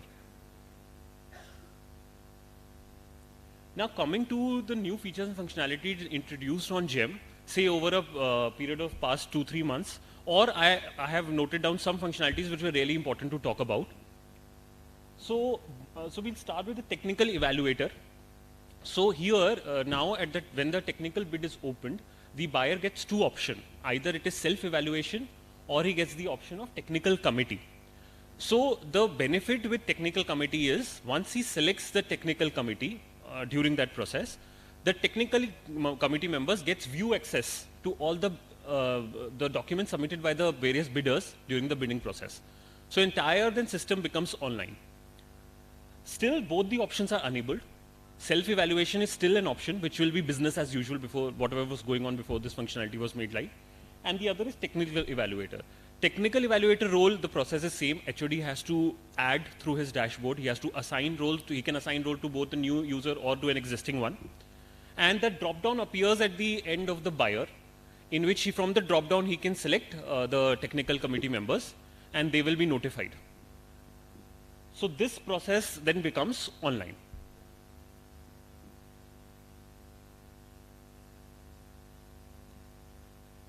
This is something that is recently launched. It is a load-based or yield-based evaluation method. So what happens here is, so first of all, this is applicable in cases where there's some loading criteria provided by the buyer, such that what happens, for example, in case of procurement of catalysts or in procurement of pumps and compressors, depending on the various technical specifications provided by the seller, the buyer defines a loading criteria in the bid, which is a part of the bid, so that the evaluation happens after the bidder's price is loaded with that factor considering the technical specification. So this requirement, what it helps the buyer is, when the load-based evaluation is selected in the bid, At the time of evaluation, when the buyer will open the financial bids, he can use whatever formula he has given in the bid. He can derive the evaluated price. The GeM system allows the buyer to enter the evaluated price here, and after he enters the evaluated price for all the bidders, then the ranking is decided. So the ranking actually happens on the evaluated price given by the buyer based on the formulas he has given in the bid. Like it happens in the system, there is a representation window given to the bidders here. Once you put your evaluated price, the bidder will get a representation window again of 2 days where he can see your evaluation method, he can see how you have derived the price, and if there's anything he wants to challenge, he can do so.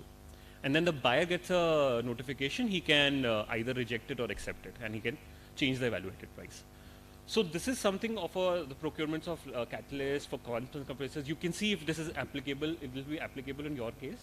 But this has been, I mean, in terms of, if I give an example in terms of the petroleum sector, this will be a very good functionality for them because they purchase a lot of catalysts and a lot of pumps and compressors where this loading is to be done. So here, again in the bidding document, all the fields are given to the buyer to upload the loading criteria, there's a text box to write. It all becomes part of the bid document.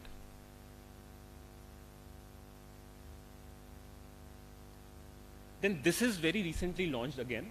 So earlier there was an option, we spoke about few slides back also, that financial upload, there was an option given in which the buyer can seek some information from the bidder during financial upload. It could be the breakup of prices, the price of spares. Now what we have enabled is, on request of multiple buyers, we have enabled Excel upload by the buyer in the bid. So now the buyer, while publishing a bid, the buyer can actually upload an Excel sheet. And that Excel sheet can have your formulas, can be the price breakup. That goes as a part of the bid document. The seller can download your price format, enter the prices, change it to PDF and upload. So this is very recently launched, and surely we'll also give you screenshot by step procedure, but it is very intuitive. I mean, during the bid creation document, you will see, you'll have to enable yes. If you enable yes, you choose the Excel file to be uploaded. Then beneath that, there will be option whether financial document indicating price is required. If you select yes, then this Excel can become a part of the financial document. Otherwise, this Excel can also be used in technical evaluation.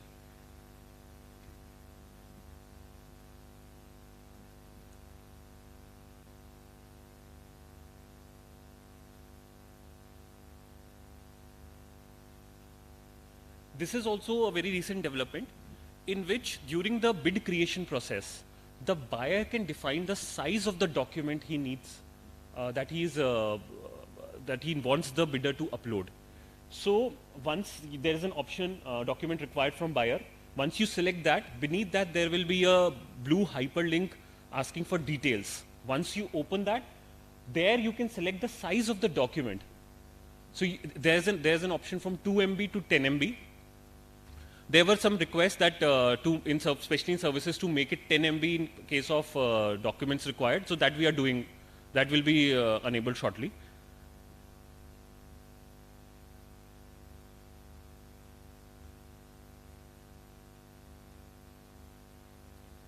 Then intender role. So basically with this functionality, the intender can actually search a particular product on GeM, add it to the cart, and then transfer the cart to the buyer. So if you see here the screenshot, I don't know how legible it is. There's an option, transfer cart will pop up at the screen of the intender, in which there will be a drop down again of all the secondary buyers in the organization, where you can select the secondary buyer, and then the further process gets transferred to that secondary buyer where he can create the bid.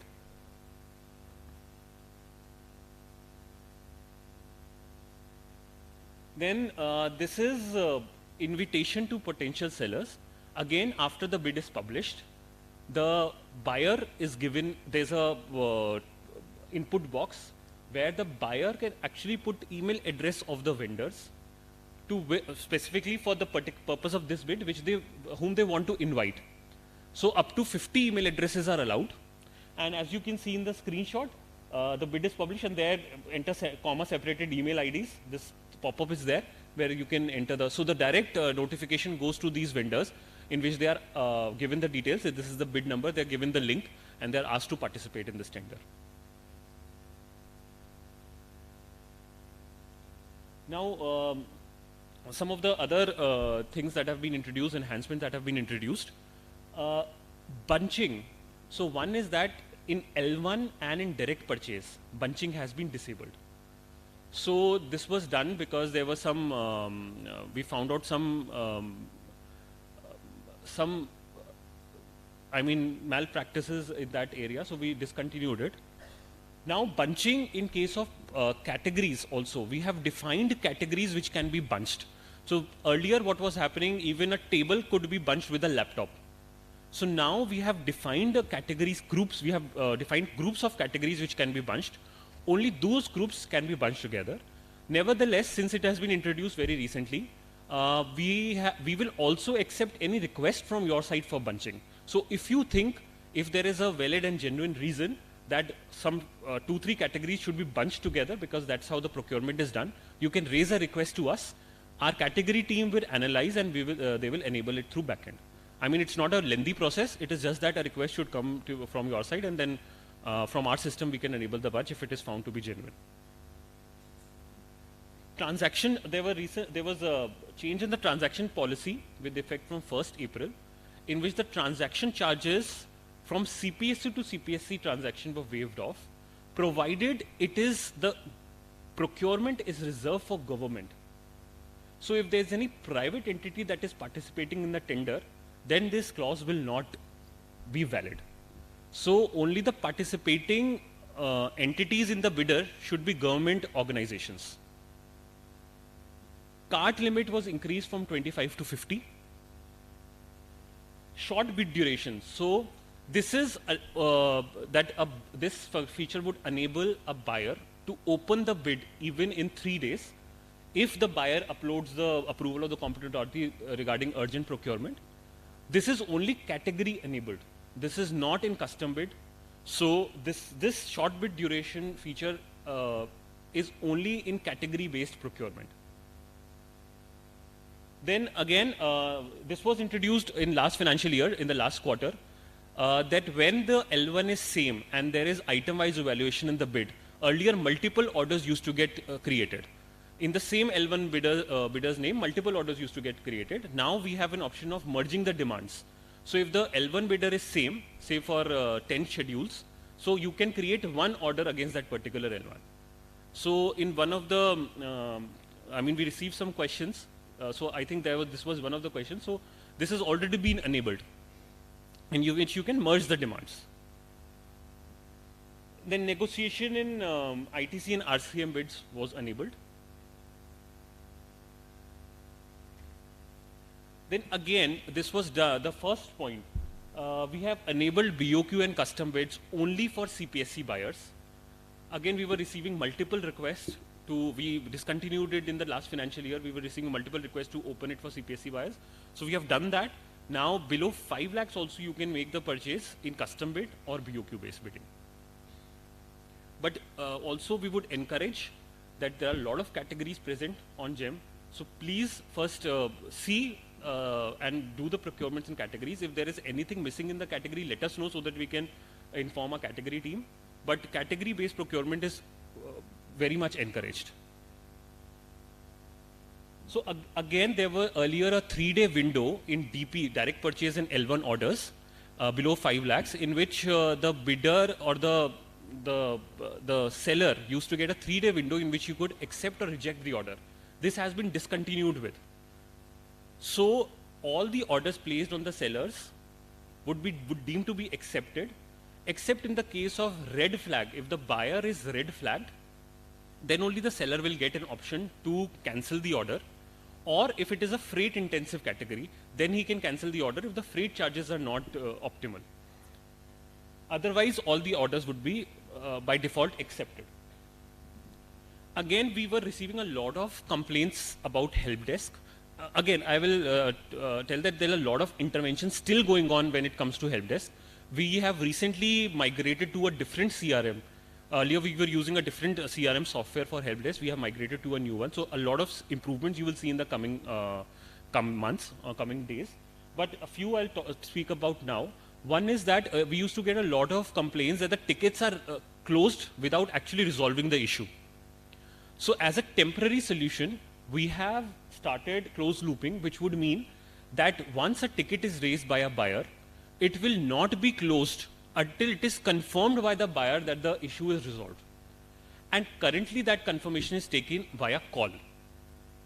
So it will not be closed until the confirmation received from the person who has actually raised the ticket. So this has been as a temporary solution, because once the CRM is fully migrated, this will happen automatically. But as a temporary solution, this has been introduced. Then again, there was a lot of complaints from the buyer that once they raise a ticket on help desk, the response or the ticket number gets generated. There are responses from the email of the help desk, but they are not able to identify the ticket, because the subject would just say ticket number, and then the buyer gets confused that if he has raised 5 issues, that this ticket number is pertaining to which issue. So to eliminate that problem, what we have done is, in all the emails responses that the help desk will send you, especially with the ticket number, with the generated ticket number, the subject of the email, so the subject with which you have sent, will be a part of that email, so that you are able to identify what was the issue raised and then subsequently map it to the ticket number. Then RA extensions, earlier there was a maximum limit of 300. Now that has been removed. Now it is unlimited RA. Capacity-based bidding, though it was introduced, few months back, but just wanted to touch upon it, that once enabled in the bid, capacity-based bidding would enable a bidder to quote for a quantity which would be less than the quantity specified in the bid. The minimum quantity can be specified by the buyer, and then based on that, the bidder can quote. So for example, if you're procuring 1,000 quantity of something, and so if my capacity as a bidder is only 500, and buyer is enabled that, okay, minimum 100 can be quoted in the bid, I can quote for 500 quantities in the bid. So that is capacity-based bidding. This was few months back, but just wanted to highlight this point because this is not a very widely used feature as of now. So if any of your procurements would require this, you can use this feature. Bid life cycle has been removed from the bidding process.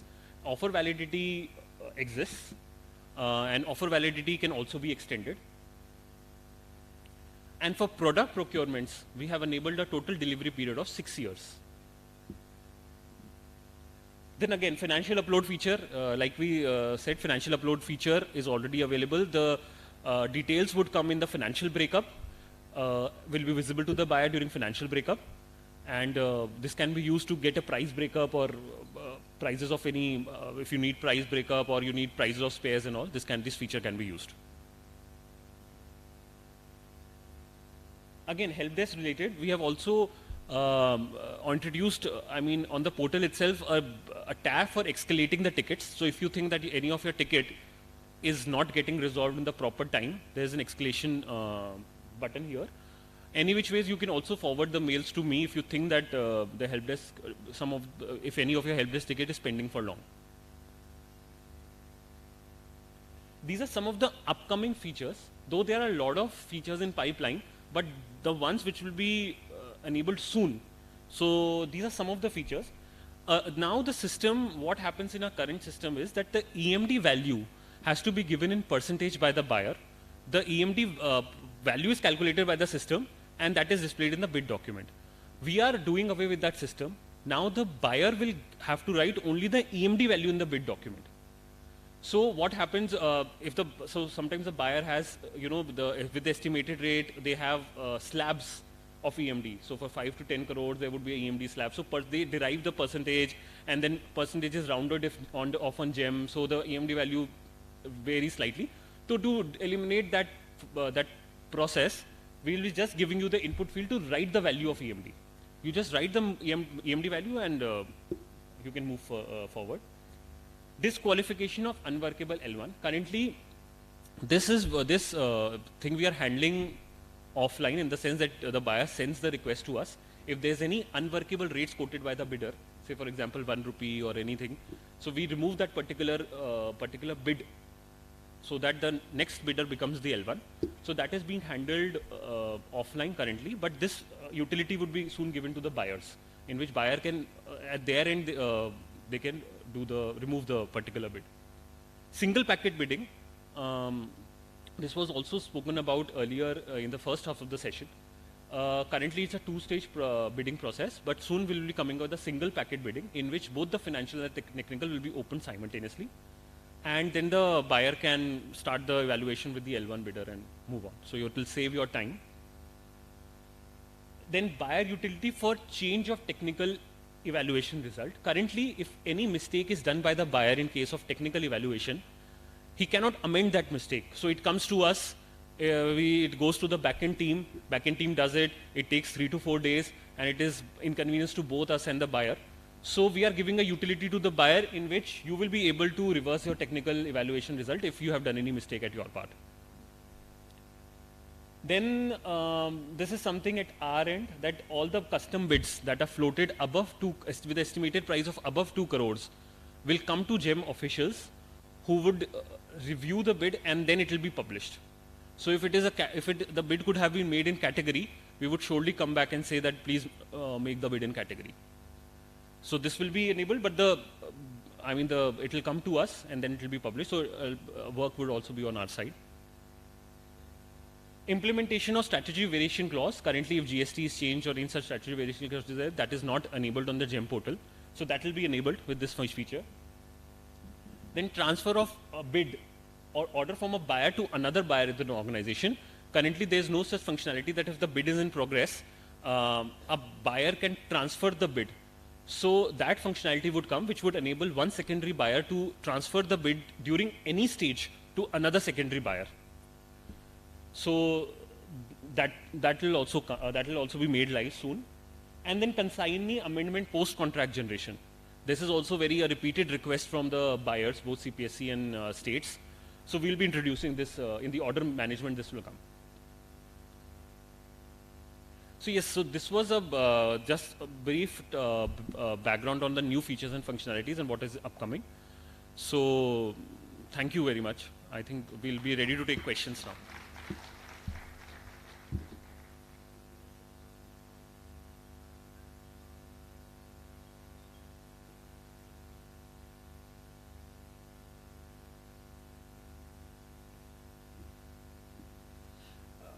Thank you, Sri Agarwal, for a good informative session. Now I will request our Executive Director CIL, Sri A.K. Mahanti sir, to come to the dais and share his views.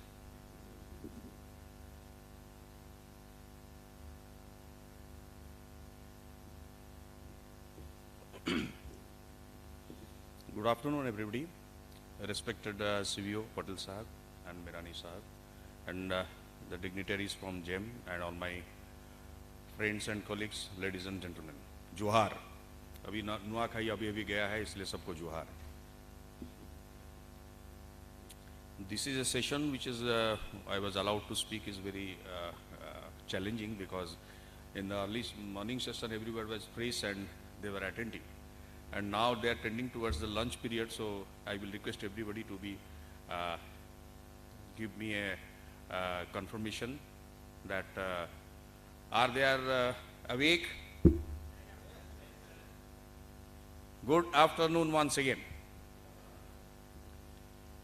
So a lot has been told about the functionality of GeM, and we have come a long way working with GeM since last 2016. Initially, it started with procurement of goods.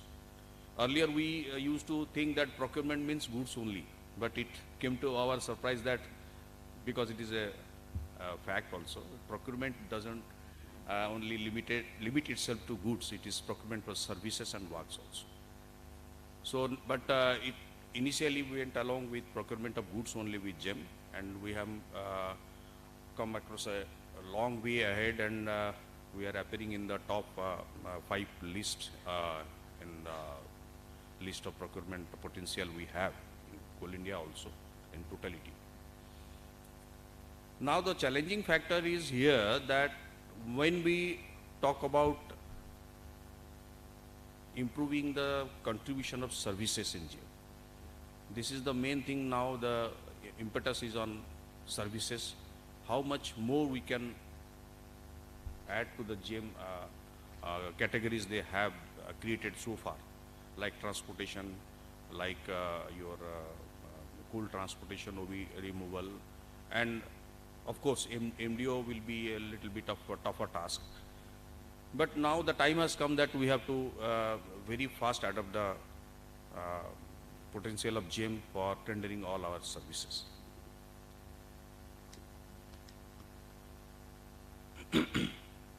But all the good things has been told by every speaker that, and I do appreciate, because I have served this company for 19 years. I know the potential. We have started e-tendering from here with the able leadership of our S12 CVO, Sri N.K. Pradhan.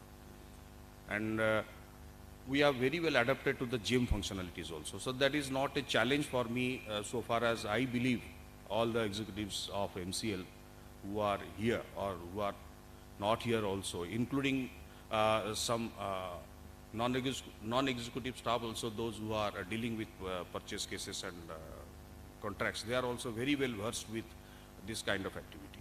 So there will, I don't think there will be any lacuna or we will fall back. That confirmation I give myself that it will be done. MCL has got the talent to do it. But there are certain issues, so I will first address 2-3 issues which was pointed out by CVO Sahab. Why not we have that IM incorporation in GeM? It is a very valid point. And rightly now, what Agrawal has, Ayush has pointed out, that these 2 crore cases for any tender, they will also review that. So it is a very pertinent issue which can be taken into account. Then as our CMD Sahab also talked about the quality.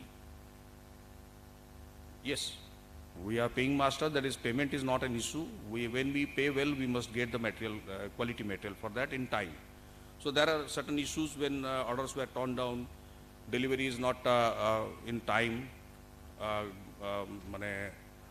poor quality products are given, we go on rejection, then go for a tender. Our work is suffering for that issue, and we, in all the SOCGM meeting, during monthly meetings, we have pointed out that there should be a mechanism for strict compliance of the delivery schedule by the suppliers. Okay, there are, you can raise a flag and they will be penalized for a few days, and again they are removed from the flag, and they again do the same thing. So we suffer a lot for that. So I have requested many times, why not we, the primary user, is given the option for banning a farm for the repeated offense, so that we can ban the farm, pan MCL. That is the policy in place also. When a farm is banned, he is banned for that company. It's not that he is banned for other companies. But if that possibility is there, so that that will be redundant to the suppliers, so that they are serious enough to quote competitive prices and workable prices. That is one issue. Then another issue that which we are now facing regarding that payment. That payment means we are there is no dearth of money with the coal industry. There is a GeM pool account. We have GeM pool account in each and every company. So there should not be any problem. But recently we have encountered that we have paid the dues to the party through GeM pool account, but it has not reached them. So there is a lot of issue, and we are forced to pay them offline.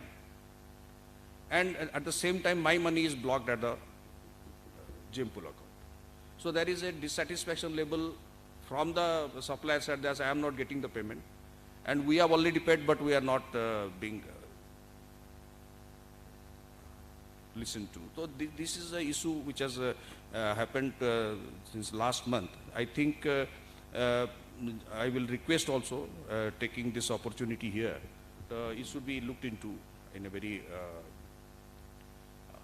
what I say, importantly it should be seen. Another thing, this grievance part we have told, and another issue which now GeM is the way we are worked since so many years, offline tendering. Now we have come to online tendering with NIC. Now we have come to GeM. So naturally, whatever may be the process, the transparency level has increased. That is the main thing we aim at. When the transparency level will increase, there will be less mistakes.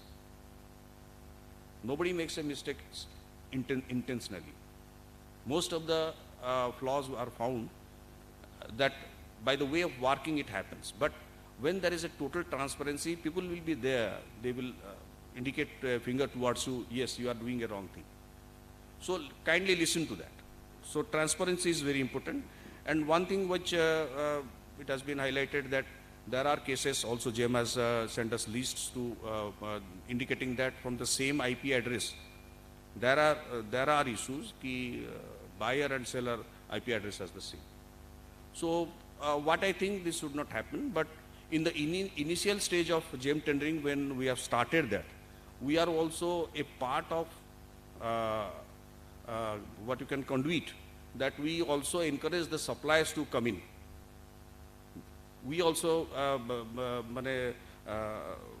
performed a role of handholding for them also. You come to the platform, you learn from us, and you do this way, do that way. I think those are the times when this type of issues might have arisen. But nevertheless, I think this should be avoided in totality. It should be there should be no excuse for that. And I will now request all my friends with those who are dealing in contracts, that they have got a major role to play, that the people, those who are dealing with goods procurement, they have done earlier. You have to identify your potential partner, those who are going to participate in your tendering process. You have to cajole them, you have to impress upon that you come to the platform. Unless and otherwise, they get registered. Even if you go for a tender, then there will be very, very less response to that. GeM is doing their role, fine, there is no issue. And in case of any, as Ayush has explained, in case of any issue that you are not finding a product or a service in the category, you can immediately call upon them. They will take, I think, which I have got the confirmation in 3-4 days or maximum within a week's time. There will be a response and a new category may be made. May be made. If it is available in the other category also, that can be intimated by them. So without going for the custom bid, what I understand, the existing category bid should be considered, and there will be teething problem when we start in a major way this service tenders. So now the main issue will be how to go ahead with the services tenders, and GeM is ready to give their support for that. And there is a lot of pressure from ministry also, ki why not, when there is a lot of potential in coal companies, why our procurement through GeM is lesser? The procurement through GeM is less only because only one hand of the company is totally involved in procurement from GeM, that is goods part, and services is coming up. But there is a lot more potential left in the services, which we have to work fixing as a target, because recently you might be knowing that nodal officer for services has already been appointed in each and every company. So their prime responsibility will be how to encourage, how to educate, and they can have seminars, or they can have their internal meetings, and they can have the opportunity to approach GeM also. If they can, in a group, they can go to GeM also at Delhi. They will be welcomed over there, because solving all issues in such kind of symposium short time period, it is not possible. Even though there is a question answer session after this one, but I don't think a threadbare total discussion can be done. You can have yes or no kind of actions. Okay, we will see it. Okay, it will be done. It is like that. But when you sit face to face, having all your problems and issues, then it will yield a very good result. Now, after this, we have our own manuals in works, services, and goods, so far as procurement is concerned. Now, in the month of July, Department of Expenditure has again issued a consolidated manual subsuming all the latest guidelines of Government of India and Department of Expenditure along with CBC. So that now we have to align our manual with that manual. So there will be little bit of changes or modifications, keeping in mind all the provisions, guidelines of CBU, Government of India and DOE. We have to go ahead and in totality will 100% commitment for services. It will be my request because there is a lot of pressure has been mounted. Only 6th, I think on 6th, Minister is 7th, huh? He is taking a review on this issue, why there is a such a gap between these two. All other organizations like Defense, Border Road Organization, they are doing very well in services. Not services doesn't mean only contracts. There is a lot of contribution from administration side also, like catering services, laundry services, then your hospitality services, then vehicle, which we are doing right now, this commercial vehicle transport services. And GeM has also now, what I heard, they have also going to give you the option of hour basis contract in taxing, hour basis. Last July we had a discussion in that, that is also there. And another issue which it is now there in the offing of, if I am correct, Mirani sir, you are also developing a thing that push button type project. You will be very delighted to know when you create a bid, you have to go to the portal, platform, create the bid, search, go to the category, and you proceed ahead for a bidding or a direct purchase. When there are items which are of a very generic nature, like a particular brand of pen, which I think it is required for each and every meeting or any occasion as a gift. So when we buy that item repeatedly, so what has happened that we have already generated a vendor base for that. So in case you just mention in the bid that you want this item with a particular code number and you raise assured, your job is over. GeM will take the platform will take the responsibility, and within a short time of 2-3 days, or maybe let it be in the initial time is 7 days time, you will only be able to see a red button, push button for order. So all the entire process of bid creation, opening, technical scrutiny, it is done away with GeM. But you will have an option to scrutinize the total process. And you take your own internal approval, and if you are satisfied, then you can go ahead. If you are not satisfied, then you can go for a retendering and a bidding also. So this kind of out of the box thinking also is being tried by GeM to be implemented. It is very fascinating type of issue for repeated type of items. And so far as procurement of this high capacity equipments with long term delivery schedule and payment issues, they are also on the job. And for long term contracts, payments will be offline, which till date it has not been enabled. So these are the main issues which I thought only by saying कि भाई we have done well, पीठ थपथपाने से ज़्यादा अच्छा है कि we must tighten our belt and also admit that we must go proceed ahead, and what are the issues we should tackle. As GeM has pointed out certain issues we have to tackle, we also know what is our weakness and how to go proceed ahead. So whatever may be the issue, within a very short period of time, if you point it out, we have given a very big list of issues to GeM by collecting from all the subsidiaries. One of these, the what now Ayush has told ki they have already enabled the change in the consignee after placement of order. There are many minor issues. There may be a change in name. There may be a change in the paying bank, because the seller has the right to change it. So there will be many issues which will come out gradually.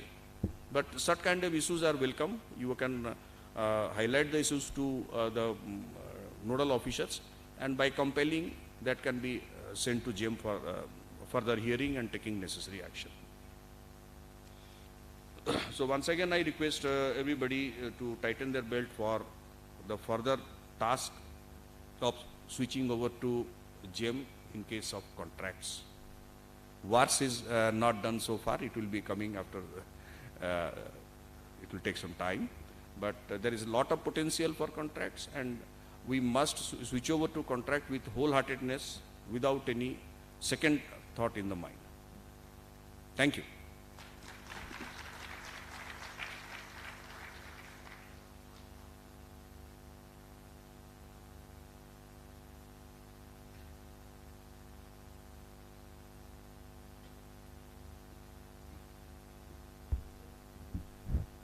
Now question and answer session will start.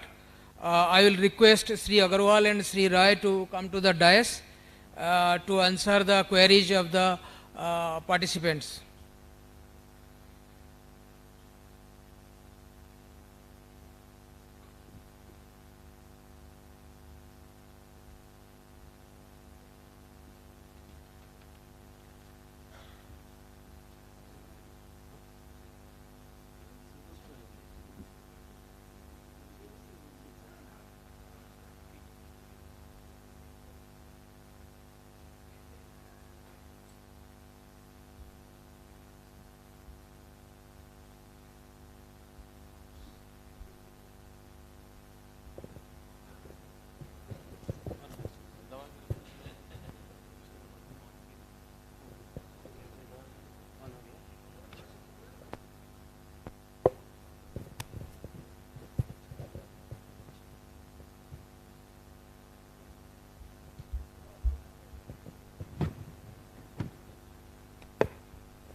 Now you can ask your questions, queries.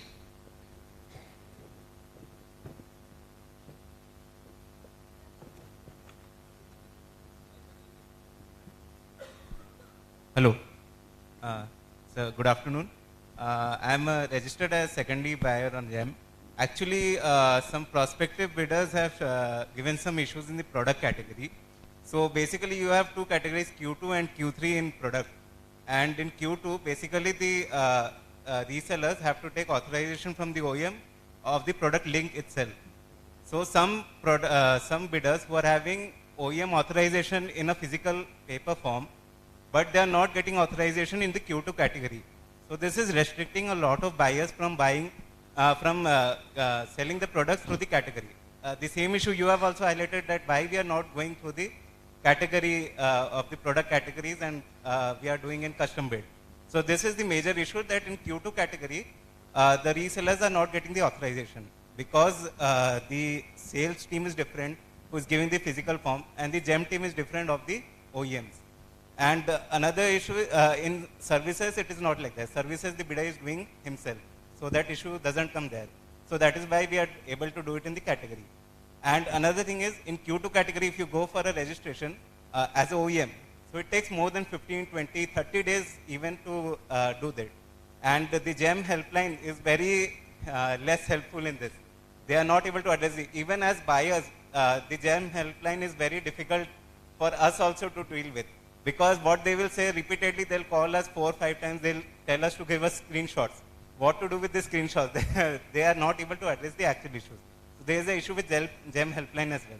So this is the reason why more custom bids are going on in product category, and also the issue with the helpline needs to be resolved. Okay.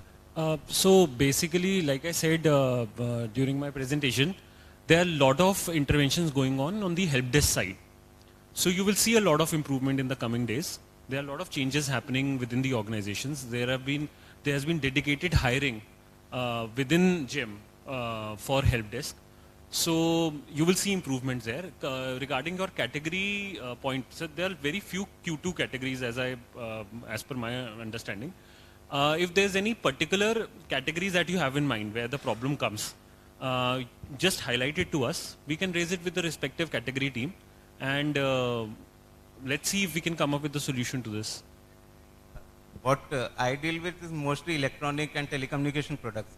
So the issue is that there are a lot of resellers in that, and there's a lot of resellers for electronic products. But again, those are mostly listed in Q2. So when you go and search any electronic product, you'll get very less products in GeM. And that is the drawback actually. And when you float a bid using the Q2 category products, then the resellers are saying, no, we will not be able to participate because we are not getting the authorization. So a lot of bids are cancelled because of that as well. So that needs to be looked into. Yeah, sure. But just give us a few categories which you are using. See, again, the quality point was raised by ED sir, right? So there's been specific reason why some categories are kept on in Q2 and authorization is required. Some are kept in Q3, some are kept in Q1. So there are justified reasons to it. Nevertheless, if you tell us some 2-3 categories where you think that resellers should be allowed and all, we'll have a relook at that. Just a minute. Please say your name first, introduce yourself, and from which area, or if from headquarters, from which department. Then you will ask your question, please. Good afternoon. I am C.B. Smita, working in e-procurement cell headquarters, MCL headquarters. My query is, while creating some service bid, we are getting the option of RCM and ITC. If we choose that MSC purchase preference will be disabled. And if we choose the MSC purchase preference, then ITC and RCM will be disabled. These are not optional. As per the government policy, we have to choose both. So practically it is not possible to create a service bid right now. We are creating and we are ignoring one of the options. That is not the right thing to do. And another thing is, while giving that RCM and ITC detail, that sales percentage, that is asking for the sales percent, whatever percentage of sales we are getting ITC for. Sales is not available right now. That is not, as per the taxation policy, sales is not there.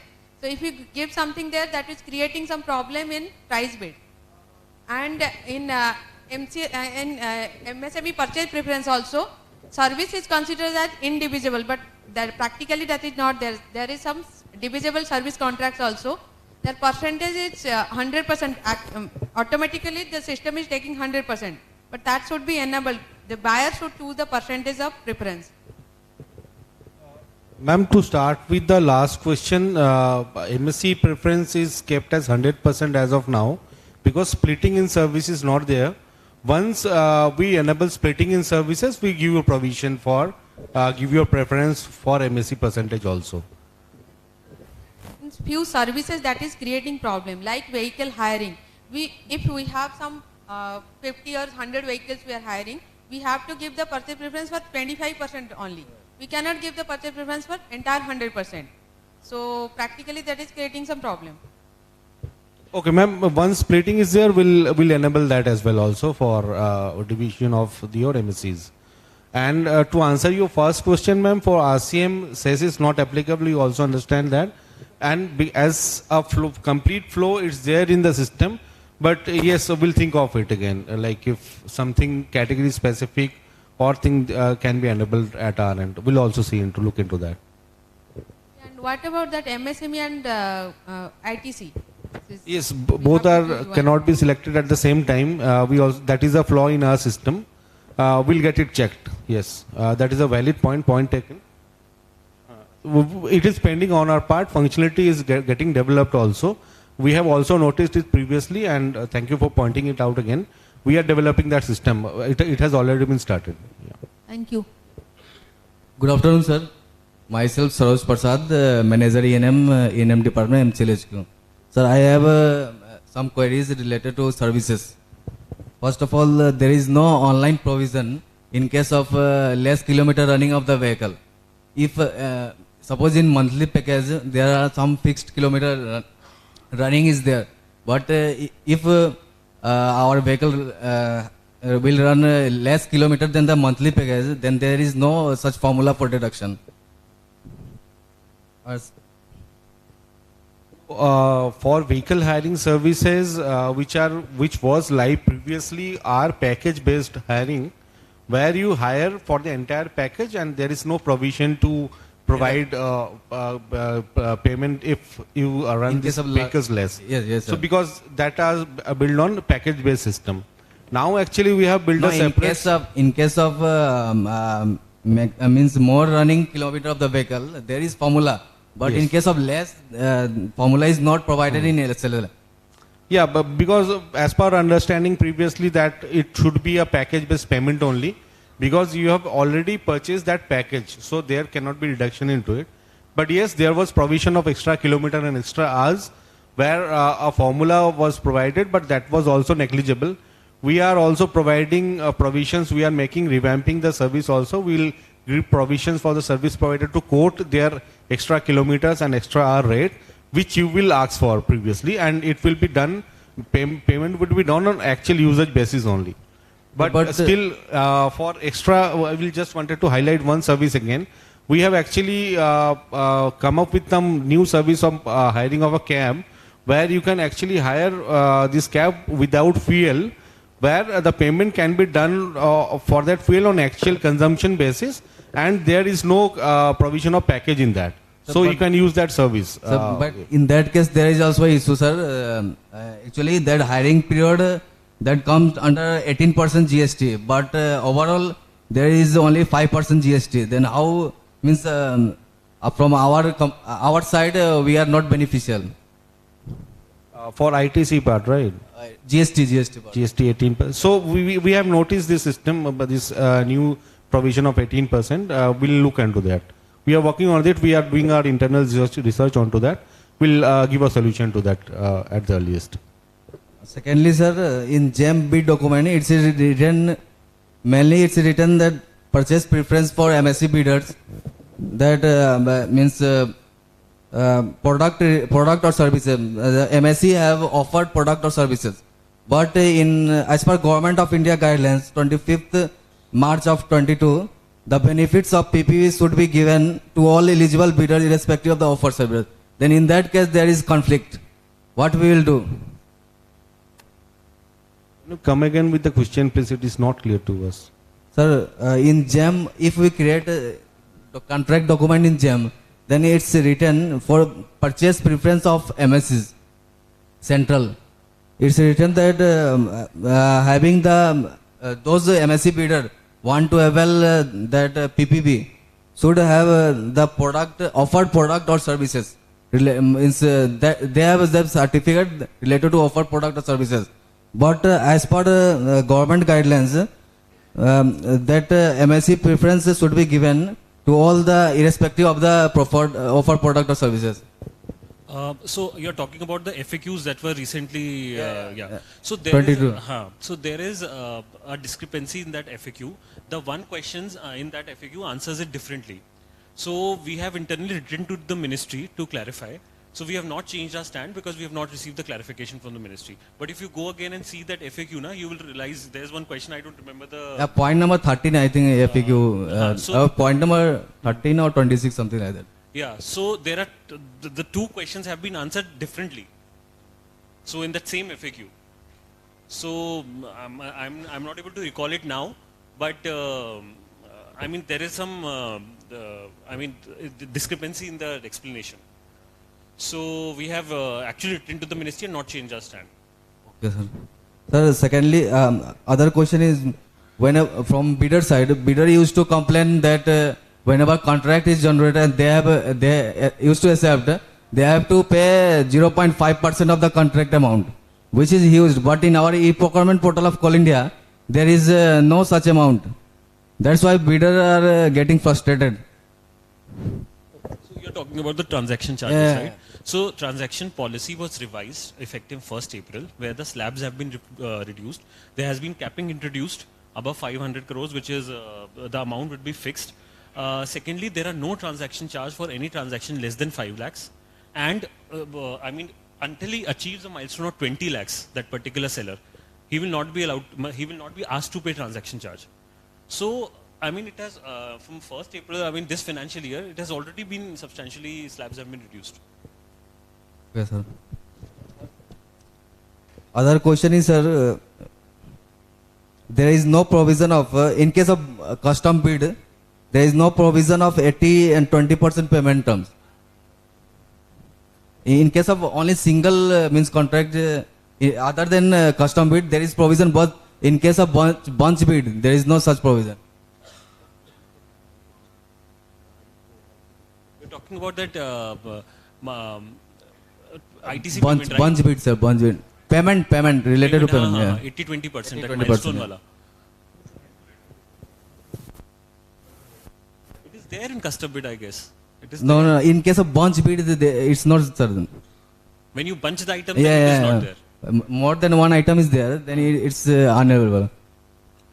I think that 80-20 payment process is not enablable all the categories. There's for certain categories only. That is the That is problem. right. Correct. It is category enabled. So maybe Hello, sir.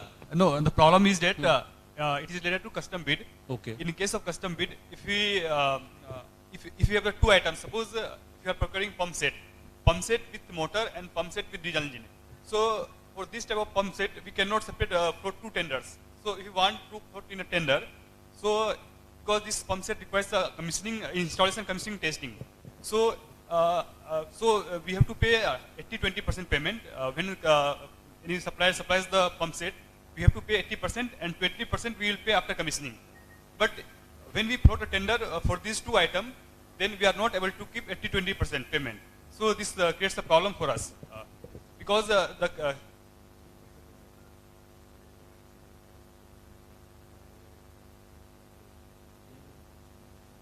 you send us this case. Okay. है ना? Because we'll examine it once. Actually, sir, we have written email, sir, from I think. ठीक है, you once again you. Okay, sir.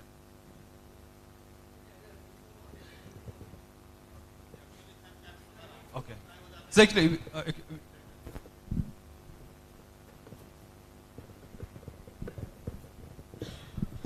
what happens, sir? It is possible that For, the 80-20 is not equipment, enabled in another which having category. high So valued if they or write to equipment- us, we'll enable it.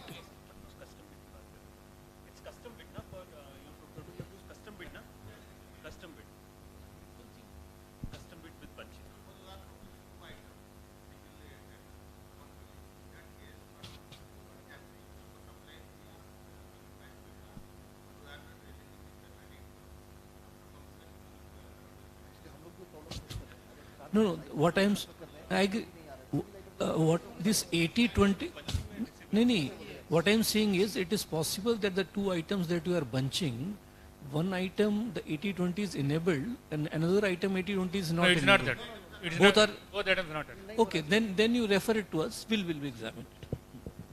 They are already referred. ठीक है, we'll see. आप re-forward them.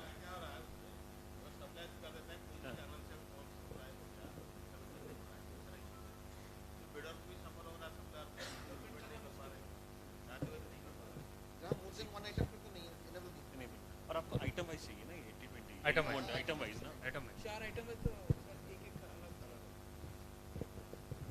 One more issue, sir. We are purchasing 100% light fittings on GeM portal. So they are, bidders are quoting in very less rate. They are supplying and they are not responding to the performance. So there is no penalty, very low level penalty, 3 months, 2 months they might be getting penalized. But by that time they are able to participate in another tender also. It is creating very what you call problem to us. And how to solve it, it is a big question mark. So the one line of thought here is that once a seller is suspended on GeM portal, so he would not be able to participate for say 60,000 organizations that are registered on GeM. So the business impact is, I mean, it's multiple, because if you are blacklisting a particular seller, suspending a seller, then it is only for MCL, right? If it is getting suspended on GeM portal, it's actually for all the government buyers. So whether it is states, CPSCs, ministries, all kinds of buyers. So the business impact at his side would be manifold on GeM. right? And then there was a recent debarment OM by DOE, in which you can also at your level blacklist. According to that OM, you can blacklist or debar a particular seller. One more thing is for heavy equipment manufacturers. Suppose if you want to purchase some XT transformers, high capacity 132 kV XT transformers, but nobody is participating. We tendered 2 times, but nobody participated because we consulted manufacturers. They are saying that there are so many issues with the GeM, so we cannot participate in that. So it is to be considered. They have to be consulted by concerned persons. So that what are the problems in registering in GeM, so that we could purchase through GeM. Sir, you share us the list of issues being highlighted by the service providers or the sellers. We'll try to look into it. We do a detailed RCA of that and accordingly get back to you. Okay. Thank you. Sir, good afternoon. Myself Lakshmi Priya from E&M Department, Jagannath area. Recently in a bid, one bidder was rejected because of not responding to the clarification. And after that, when the representation window was open, he uploaded the required document. So should that be entertained? Come again, please. So one bidder was rejected due to not responding to the clarification during technical evaluation. And after being rejected, he uploaded the document in representation. So should that be accepted? So that, It should be a part of the policy, like it should not be, because actually you have given a timeline also, and after that it should not be considered, but it should be a buyer's discretion in that case. You can take your own call. Yeah. So actually there is ambiguity among the tender committee members whether to accept it or not. So in that case, what should we do? yeah, you just check internally. I mean, That window is for representation or clarification? That is a clear question. Clarification window was there. After that rejection in technical evaluation, if they are submitting some document, that window of representation is only to challenge the rejection or to upload the clarification and new documents. That is the so basically it is for challenging the rejection.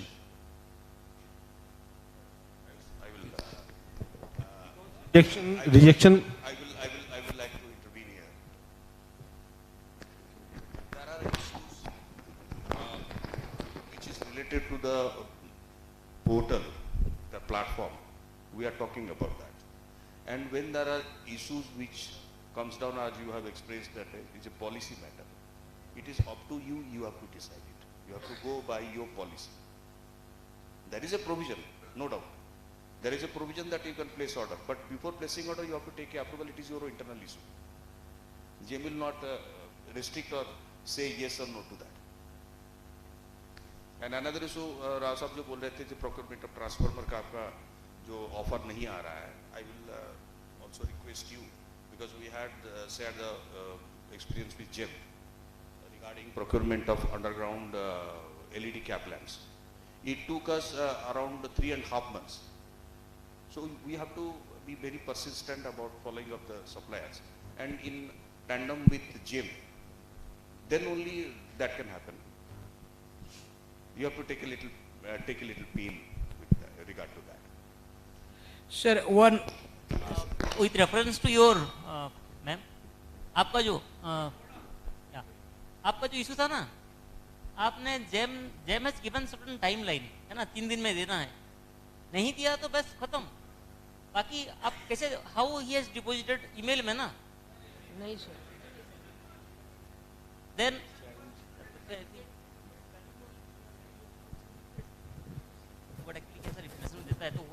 Sir एक representation window रहता है sir 48 hours का, उसमें वो submit करता है. तो sir क्या है कि वो जीएफआर भी बोलता है कि आफ्टर टेंडरिंग प्रोसेस आप और कोई भी डॉक्यूमेंट एक्सेप्ट नहीं कर सकते हैं.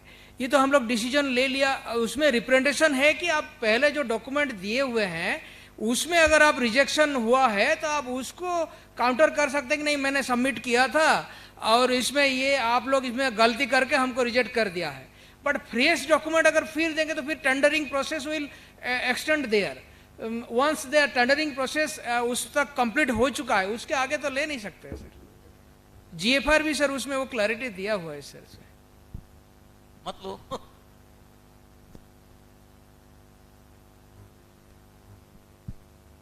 Good afternoon, everyone. I am Sunny from Stores Department Finance, MCL Headquartered. I have few questions. First one is as per the sum of the contract, there is a need of additional BG of 10%. As per the contracts, 10% BG is required for the sum of the contracts. But in GeM portal, it is not showing any column for that additional BG for 10%. The vendors are not submitting for the 10% BG, but they are asking for the payments. How we can resolve this issue? So if it is a part of tender document, you published it in the bid, na? Yes. BG. BG was there as a part of the tender Yes. document. You are saying that he has not submitted. Yes. So in the incident management module, you will get an option, a drop-down list. I mean, in the drop-down, you will get an option. You raise an incident against him, against the seller. Who will have the option, sir? Actually, I am from the paying authority. We don't have any option. Whoever is the buyer, whoever has raised the bid, na, from the organization, he will have the option to raise an incident against the particular. And one more question is regarding same EPBG. Sometimes the crack is generated without the verifying the EPBG. Can we disable the option? Once EPBG verified only, then we can generate crack. Okay, that has already come to us. Okay, we will review it. We will review this. Okay. And the LD is calculating the total invoice value, whereas as per the contracts, it is the LD has to be calculated on the basic value. LD is calculating automatically through the GeM. Is it possible to change from invoice value to the basic value? So basically,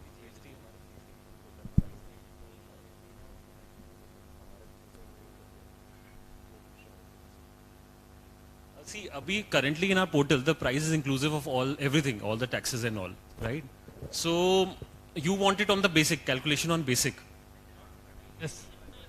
Total value, na? Total value. So you want it on basic, Yes. So no, it is on total value. As per the contract, it is the basic value.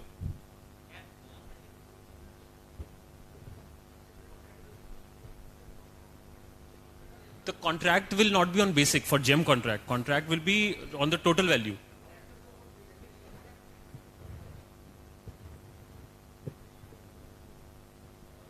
Contract on GeM will be on total value. Actually, on the LD, there is a flat rate of GST applicable. But for items, GST may vary. It may be 18% or 28%. In that case, problem arises. Because on LD, that flat rate, I think 18 or 12% will be calculated. Now it is waived off. Waived off, no? Zero. Yeah. Then basic value only. As No GST is calculated on. As per this. recent circular, Yes, sir. Change in GST, Yeah. GST rule we can refer. Yes. Those penalty, GST on penalty has already been. Yes. So Only that- on that- on basic only. There will be no issue there. Only that should be calculated on basic value. I will taking a clue from his question that regarding PBG, we have already requested earlier in this GeM contract also, kindly arrange to make a provision for that. Yeah. So at least the PBG value and duration is mentioned in the contract.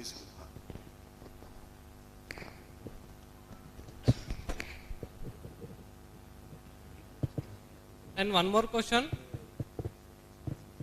While purchasing the vehicles from the GeM portal, there is a provision of TCS in the original tax invoice, but there is no provision of TCS in the GeM contract. It has to be enabled. Provision of? TCS, tax collection at source, for the purchasing the vehicles. We'll check this. You say, give us the requirement. Yeah. We'll have to check this with the respective team. Thank you.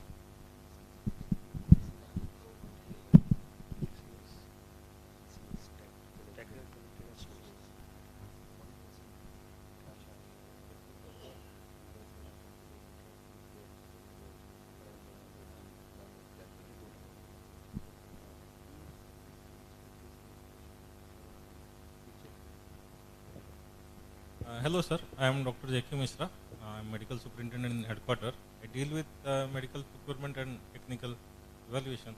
Sir, we are facing a lot of issues regarding, suppose if I order something with a specification. When I get the bids, I see that all the bidders agree to all the bids, but when the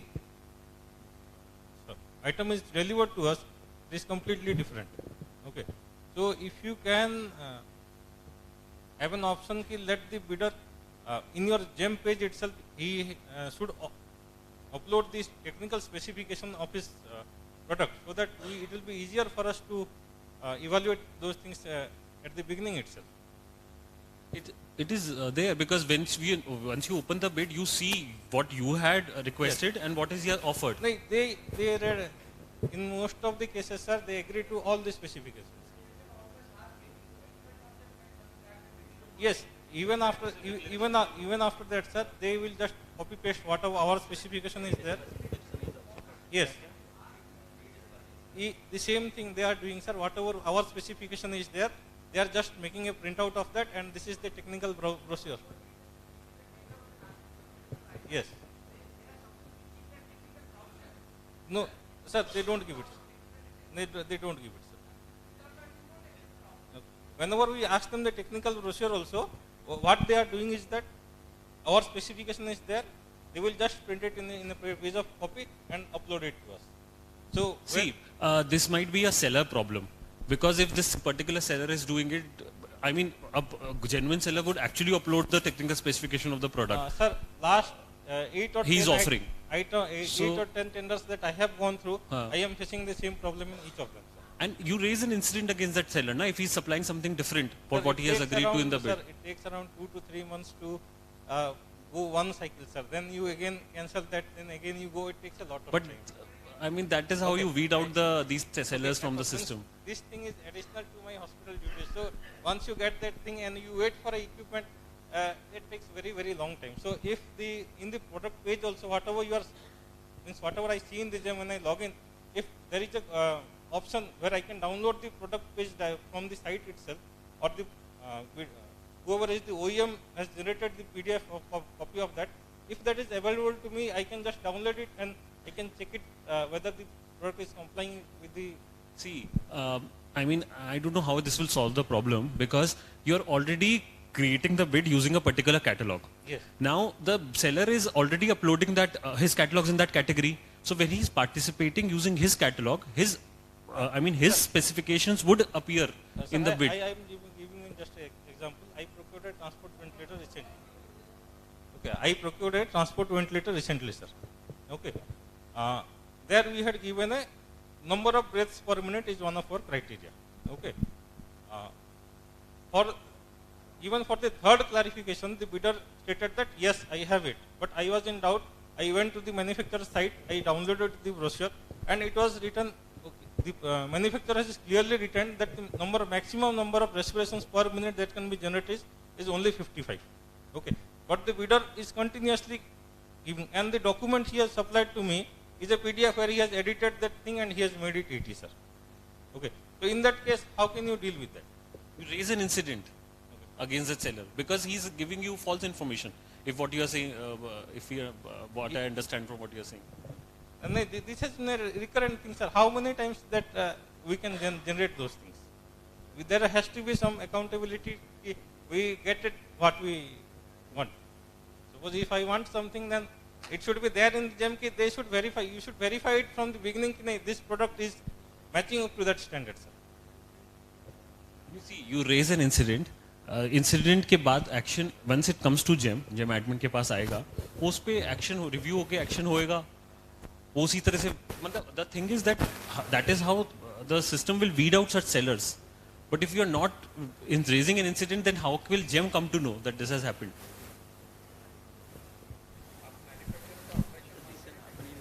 sir we ask for manufacturer's authorization.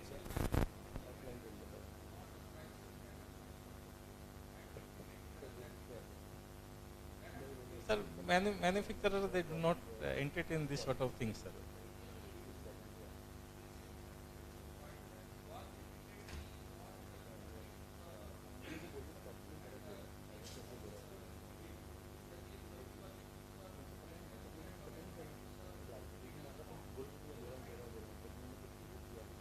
sometimes even, sir, manufacturers are doing, sir. Right now, sir, okay, right now, I have 2 items lying in my hospital, okay, in which the party has accepted it. Yes, after 3 months of tendering, we received it. When we checked it, it is wrong. Then they start, sir, please accept it, do this, I will send it again, and again this continues for 3 to 4 months. Then at the end,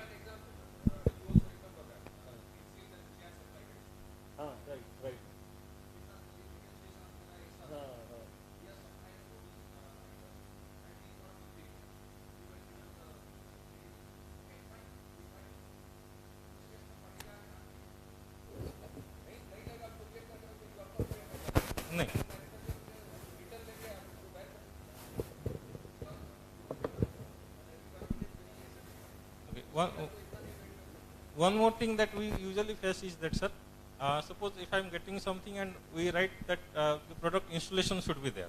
Okay. Recently I had ordered one thing, the person sent me a bill with that, the day he has shipped the product, he has installed it, he doesn't come over here. What can you do over there, sir? Again, incident. Because if it is a part of the tender, he's not, he has to obligate if he has agreed, and he's not doing it, you raise an incident. Sir, how many times I can raise an incident? It doesn't come, I am stuck with my work. No. This is the only way. You have to raise an incident wherever. Don't wait for 3 months to give some times to the farm to calm down again, and he will replace the material, he will do. So actually, I just want to answer your question that if the product is or not delivered and seller is marking the delivery by uploading a wrong delivery proof, in that case auto PRC will be generated. So in that case system gives you 2 more days time to reject that. If you reject that during auto PRC, if auto PRC also happened, you can reject that. If auto CRC also happened, if the product is not delivered at your premises, in that case also you can reject, system gives you 3 more days time, right? So you can do that. You have to be alert in this case basically. So why you message is different, sir? See, message.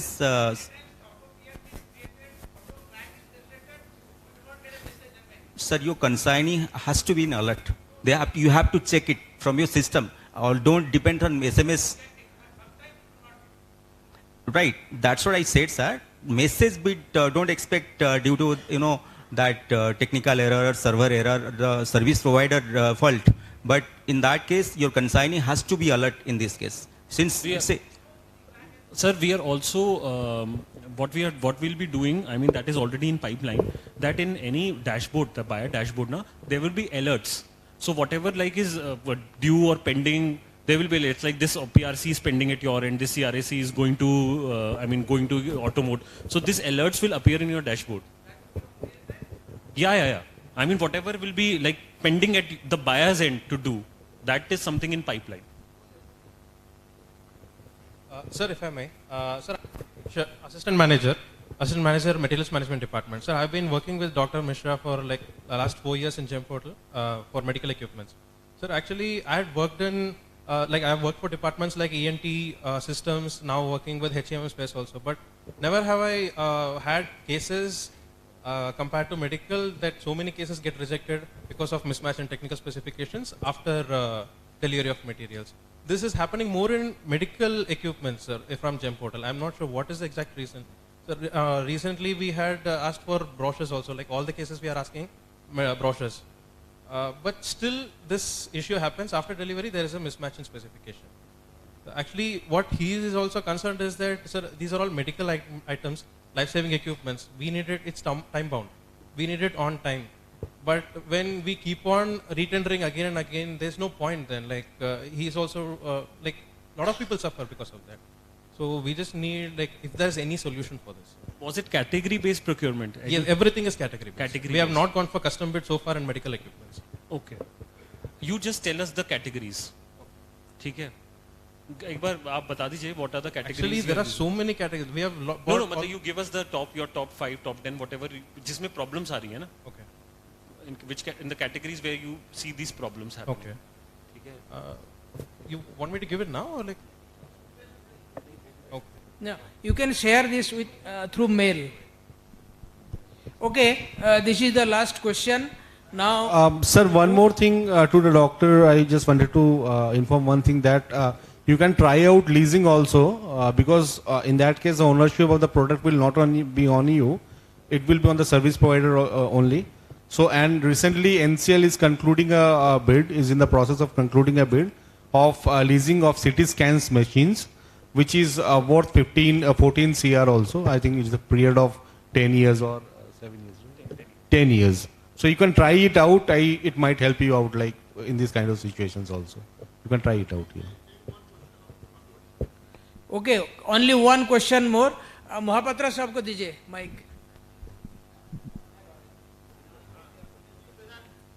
Sir, mic.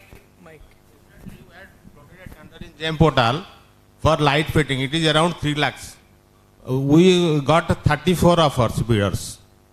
And it took a lot of time for evaluation of all these bidders. What CBO was suggesting for opening of price bid for low value items, so that it would be easy. Suppose L1 हमको मिल गया, so in that way we can go ahead. We can give the order to that. So we are working on this single packet bidding system. I think it would be made live in recent time only, where जो आप मांग रहे वैसे ही रहेगा. You open a packet of L1. उसमें आप देख लो specification matches, price is suitable to you. You go ahead and create the order. Okay, fine. Yeah. Next question is, last year we had almost 300 contracts for hiring of vehicles. We are doing 100% hiring of vehicles through GeM portal. But mostly we have seen around 5 to 10% tenders were cancelled because L1 did not turn off. So I want that the qualification of unworkable L1 bidder should be enabled at the earliest, so that we can go to L2. Sir, you will get this functionality by end of September. As of now, if you are facing any issue, you can directly send us to us. We'll do it from the back. Okay, thank you. Next question is, suppose we want to do some emergency purchase. मेरा एक bearing टूट गया, हमको immediately चाहिए. What to do? Is there any provision in GeM? हमको तुरंत चाहिए, 1-2 दिन में चाहिए. Suppose हम ऑर्डर करेंगे, जो आपका शॉर्टर ड्यूरेशन वाला है, कोई बिडर दिल्ली का है, कोई कोलकाता का है, वो कोट करेगा तो दिक्कत होगा, हमको इमीडिएट चाहिए. तो what provision you are planning for that? Sir, there is a provision to open the bids in 3 days. But suppose the bidder is from Kolkata or from Hyderabad, in that case what will do? You define the delivery period, na? That pin-based, we are talking about that pin-based, postal pin-based bidder. Suppose we want that bidder should be from Sambalpur, from Talcher, from Angul. That whether we can enable or not. See, pin code enabling is there in direct purchase, in which you can write the registered. Now, suppose value is more than 25,000. So thing is, see, your tender document will specify whatever. So if your delivery period you need it in 1 week because it's emergency for you, you select the delivery period 7 days. Then the bidder will quote accordingly. If you want from a particular region and it's an emergency procurement, you have the approval. You put it in ATC. That the bidders have to be from so and so states. Okay, thank you.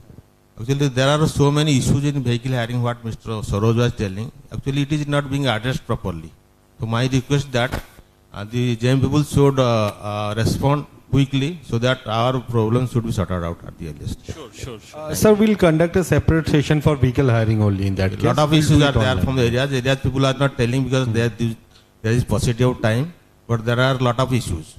Sir, we'll do a separate session, be it online itself, no problem, but we'll do it a separate session for vehicle hiring only. Okay, thank you.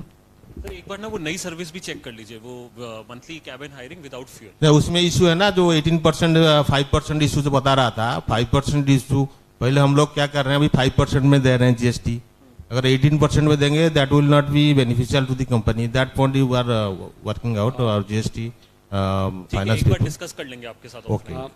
This is a very valid questions are being raised, and we are all eager to know about all these questions.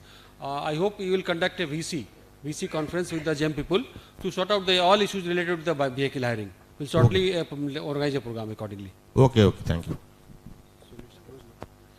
Okay, thank you, sir. Now it is we have come to an end of this symposium. Thank you, sir. Please take your seat. Any queries? If you have, you can ask to Sudhanshu Pradhan also. He stays nearby at Bhubaneswar. You can take also the mail address also. You can contact through mail also or through raising the ticket also. Now, since the program has come to an end, all are requested to proceed for lunch in the glass house, and thank you all.